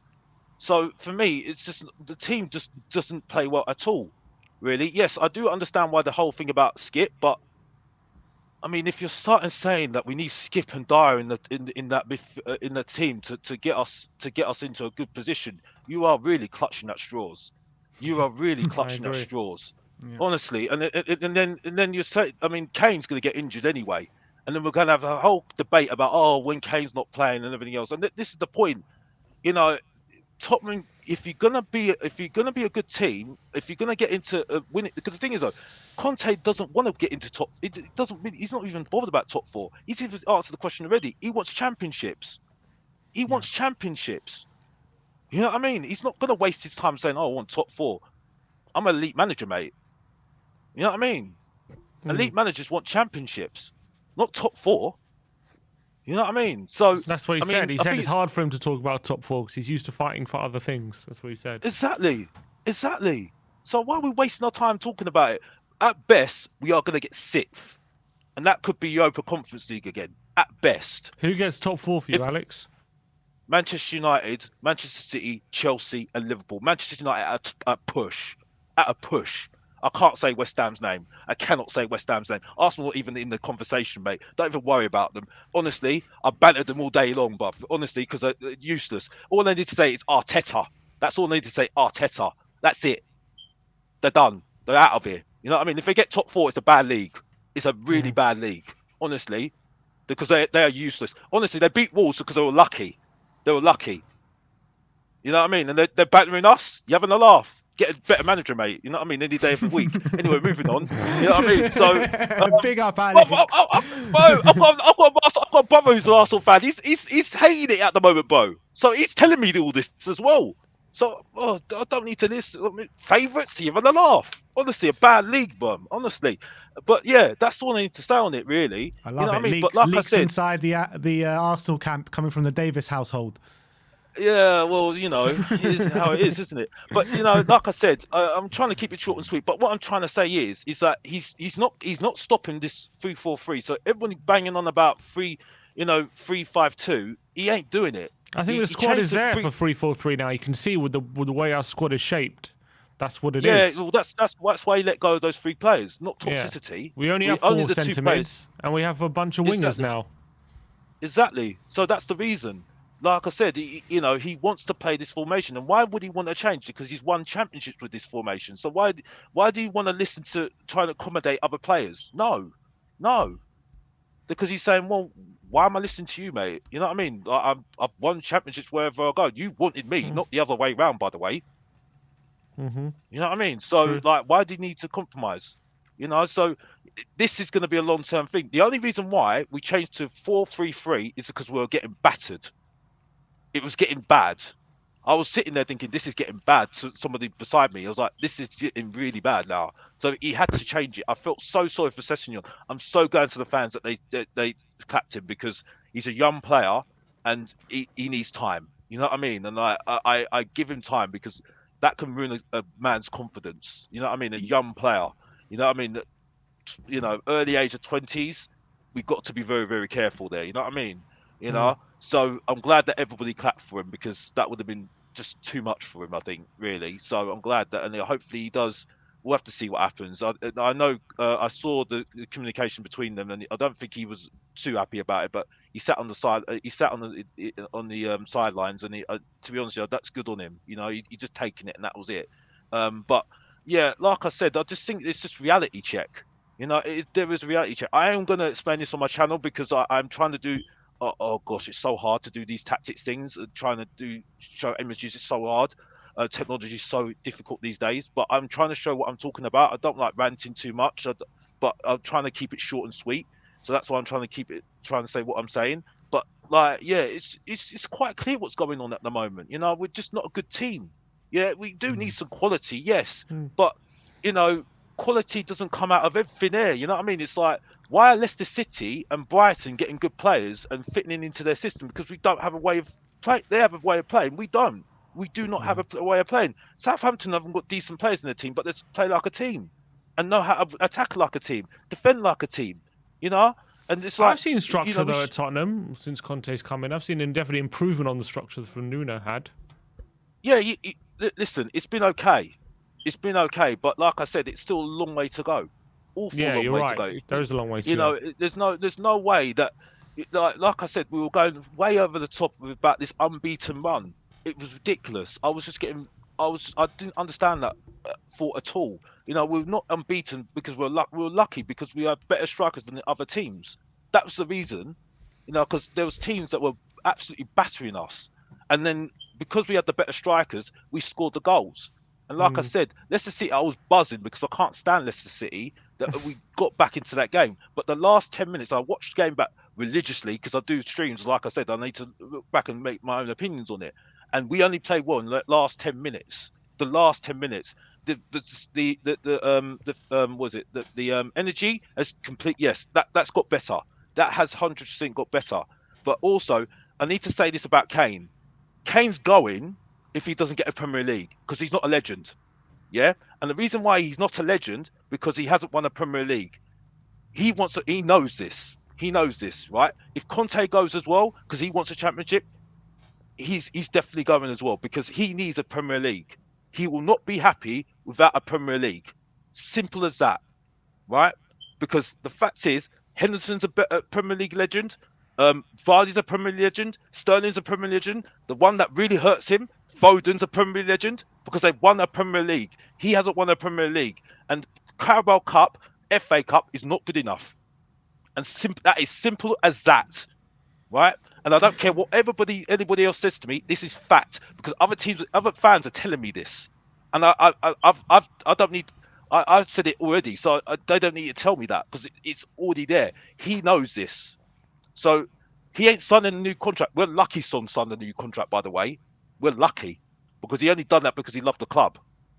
Yeah, so we do need to. If we're not gonna do anything next season, he's off. He's done because he wants Premier League, and that's what he wants.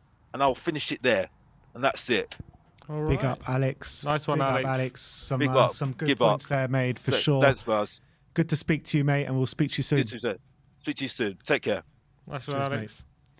All right, so that was Alex hitting some home truths there, that's for sure. Let's go to Rez. Rez, how we doing, buddy? You're on mute, I think.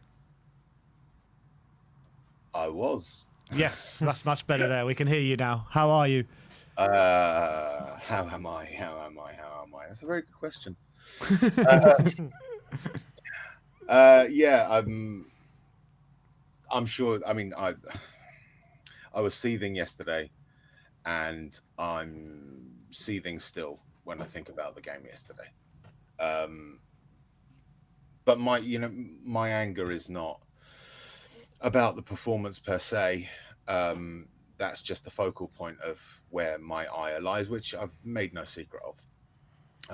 And it is the fact that we have a club that is run so badly that we can put a performance like that on the pitch, and it doesn't surprise us anymore. Yeah, and it's gone. Yeah, sorry, no, that is true, and as well when you look at Wolves, they have a lot less funding in their team. They've also got a new manager beginning of the season, and yet we're in a position where we concede 2 goals against them, and it's pretty much game over after 20 minutes, and that's the position that we're in, that we can't even compete against the likes of Wolves when after 20 minutes in a game. Yep. I mean, I said this to Iggy yesterday, and I've said it before. Arsenal have a similar turnover to us. Mm-hmm. Last summer, they spent 100 and I thought 130. Someone told me 160, but it was 100+ million if you use the old, transfer fee metric. The summer before, about 100 million, or the season before 100 million. So that's 230 million pounds they've spent in 2 years. Mm-hmm. Why are we not spending that? Why are we not spending that amount of money? It's not even a question of buying big players, although I think we can. Where's the money? I keep coming back to this. Where's the money? We need quality on the pitch. We saw that yesterday, and we've seen it before. And for me, I won't criticize individual players, because ultimately that's the best that they can do. You can't criticize a player better, what do you expect them to do? When they hear sort of boos and stuff, it's like, oh, I didn't realize I was playing badly, let me increase my ability. It doesn't work like that. We should be directing our ire at the real problem, which is the person that I've started referring to as Mr. Squidman, right? Who sits in the director's box. Yeah. Okay. No, but that's absolutely spot on. But go, carry on. No. I mean, it's just that I think we do ourselves a disservice when we sit and analyze to the nth degree this player's performance, that player's performance, the manager's tactics, all of this stuff. I genuinely believe, because my interest in football is about the narratives and the tribalism and the stories behind football, rather than the sort of specific tactical play. I mean, obviously I enjoy watching it as well, but that's where my interest lies. And I genuinely believe that the reason that our players have this weak mentality is not because they're bad players, but because we have someone at the top of the organization that is essentially leeching the love, the passion for the game out, because everything is corporatized. Everything is about the bottom line. And we feel that as fans. The players see this man every day. They are in his presence all the time. They know what is happening with the organization they work for. They might not necessarily be able to conceptualize it or explain it to a layman or to someone outside, but they will feel it. And so this is why, even though we've actually changed members of the squad, and our squad is different to the one that, failed for Pochettino, it's still the same stuff over and over again. This lack of gumption, this lack of steel, because I think they don't feel that passion for the game. That's interesting. And you think seeing Levy and how, the way maybe when he talks to people and the way he interacts with the squad, maybe that feeling is amongst them in the canteen and in his office and that thing and stuff like that. And you hear players like Danny Rose talking about his frustrations with when he was at the club, and obviously the players talk, don't they? And he was in the dressing room. I'm sure he wasn't the only one who feels like that. And maybe there is something about how the leadership in the boardroom can seep in to the dressing room, not just from a quality wise, but also mentality. Well, I mean, look, we've all worked for a boss at some point in our lives, and I'm sure most people have had bad bosses as well. And it doesn't necessarily matter if that bad boss is the one that line manages you directly. that person has an effect on the entire organization or in the entire sort of section of the organization that one works in. You don't have to even necessarily have to have contact with them every day. It's just a culture that seeps into the whole organization. We are so focused on deals, deal making, corporate things. You know, how many times have there been, you know, the announcement of this partnership, that partnership, the cinema complex, all of the stuff that ENIC does that sort of carries that association with the badge. That's going to have an effect, in my view. I can't empirically prove it because it is still subjective, but I honestly believe, because it's been going on for so long, that the common denominator is the approach that the chairman has, and that lack of focus on football, which is what a club is for, has essentially seeped into the walls at Hotspur Way, and that will have an effect on the players. And so we can turn over players as much as we like. We can go out and upgrade every position on the field, but I still think that we're going to have problems. So you're saying there's no way round for Daniel Levy whatsoever? You think even if we had this massive rebuild in the summer that we're all desperate for, you still don't think that would make a difference? I think it will make a difference, but it won't make the difference. It will be a slight increase, a slight improvement, but the drag of this culture will continue to cause us problems until he divorces himself completely from the football side of the club, has no contact with the playing staff, has no contact with the footballing side of things, does not involve himself in any of the deal making, and that we have a board that has business people on it, because that's needed, but also has football people on it too. Suppose, and do you think it's all going to come? Do you think it's going to come home to roost for someone like Conte, who's obviously not a very ambitious person? He's very football focused. He's very emotional about football, and you know, in theory, that would be polar opposite to someone like Levy. But obviously, they've convinced him to come. So, do you think that's going to come to a head at some point? I think it has to. I think it has to. There has to be a break point. There has to be a break point where the immovable object meets the irresistible force. You know, because if Daniel Levy continues with his modus operandi, what he's been doing for the last 21 years, he has met in Antonio Conte someone that won't accept it if it goes against what his objectives are for the club.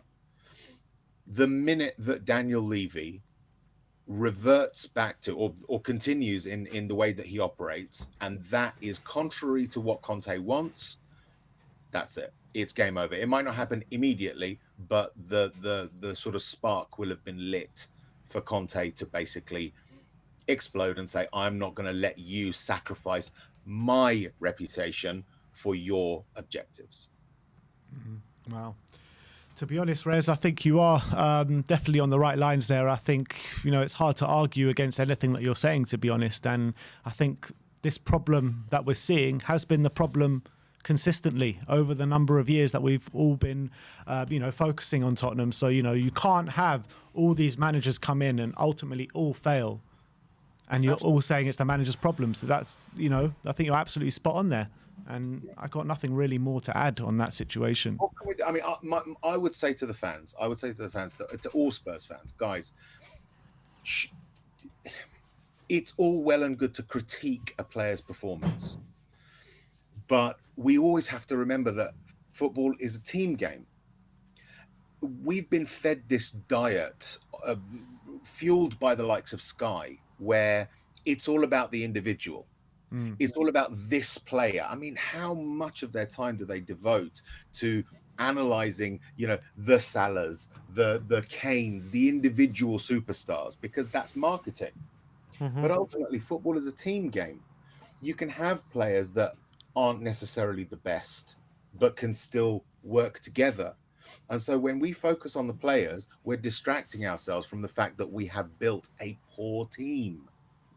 The team is a problem. The squad is threadbare. You know, I described it last night as an undead creature that drags its carcass across the pitch every week, right? Mm-hmm. That is the fault of the organization. It's not Conte's fault. It's not even Paratici's fault per se, because he's only just arrived. Although I don't sort of hold back my full ire or criticism from him. You know, we've got to see it in the round. What is the common denominator? The common denominator is a hierarchy that has not served the football aspect of things.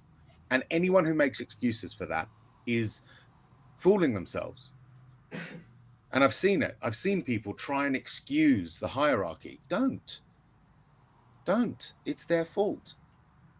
It's not Conte's fault. It's not the players' fault.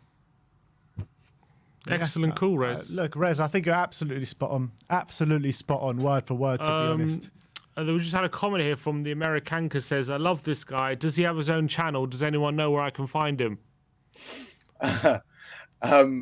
I'm on Shelfside Spurs, which is run by my mate Johnny Einstein. You can see us every Thursday. We kick off between 7 and 7:30. We actually had Mickey Hazard on a couple of weeks ago, and that was nice. a lot of fun. Top bloke, Mickey, isn't he? He really is. We thought when we invited him, we thought to ourselves, do you think we can get him for a whole hour? Eventually, he spent 2.5 hours with us. Lovely having him on, and we're hoping to have other special guests on soon as well.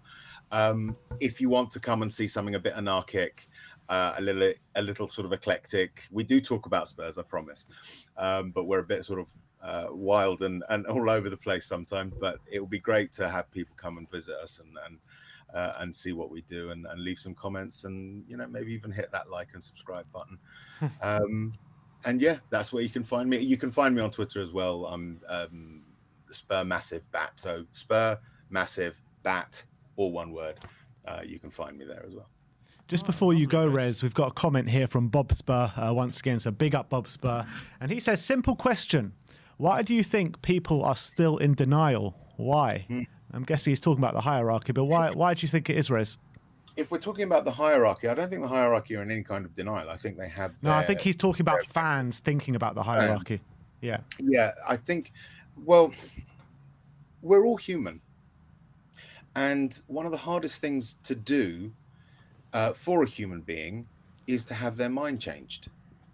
It takes a lot, because we have a cognitive bias towards that. All of us do. It's nothing. It's not exclusive to any particular constituency. Every human being doesn't like changing their minds, even when you put huge amounts of evidence in front of them.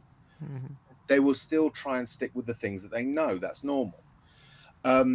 There's also the process by which someone might change their mind from, say, being supportive of Levy or being supportive of the hierarchy to being opposed to the way that they operate will ebb and flow. There'll be things that they'll think, oh, well, that's actually quite positive.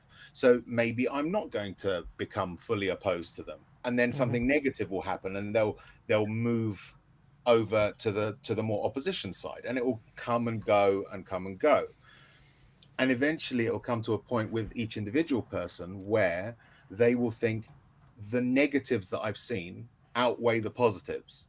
And that is it for me. I can't turn around and say that everything that Levy has done has been negative, you know? But for me, if you put the sum total of the negative and the sum total of the positive together, for me, I can't support him. I can't, you know?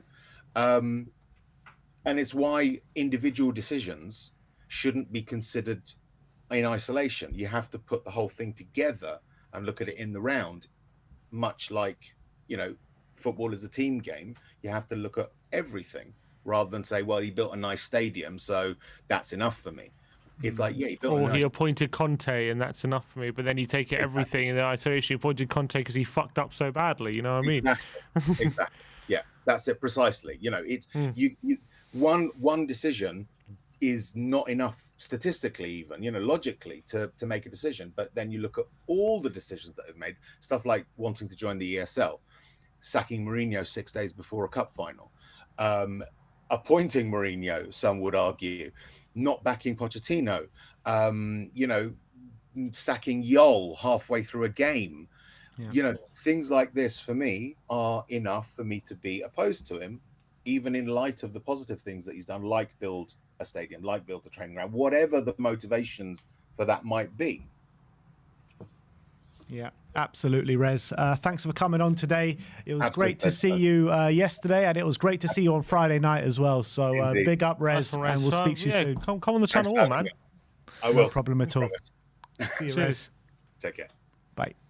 All right, so I think that brings an end to our Good Morning Tottenham today. We'll be back today with some more content for you, player ratings, 5 takeaways, and the Premier League perspective coming your way as well today. So a lot of content, action-packed day for you here at We Are Tottenham TV. Thank you, everyone, for joining us. Like, subscribe, and comment. And as always, come on you Spurs.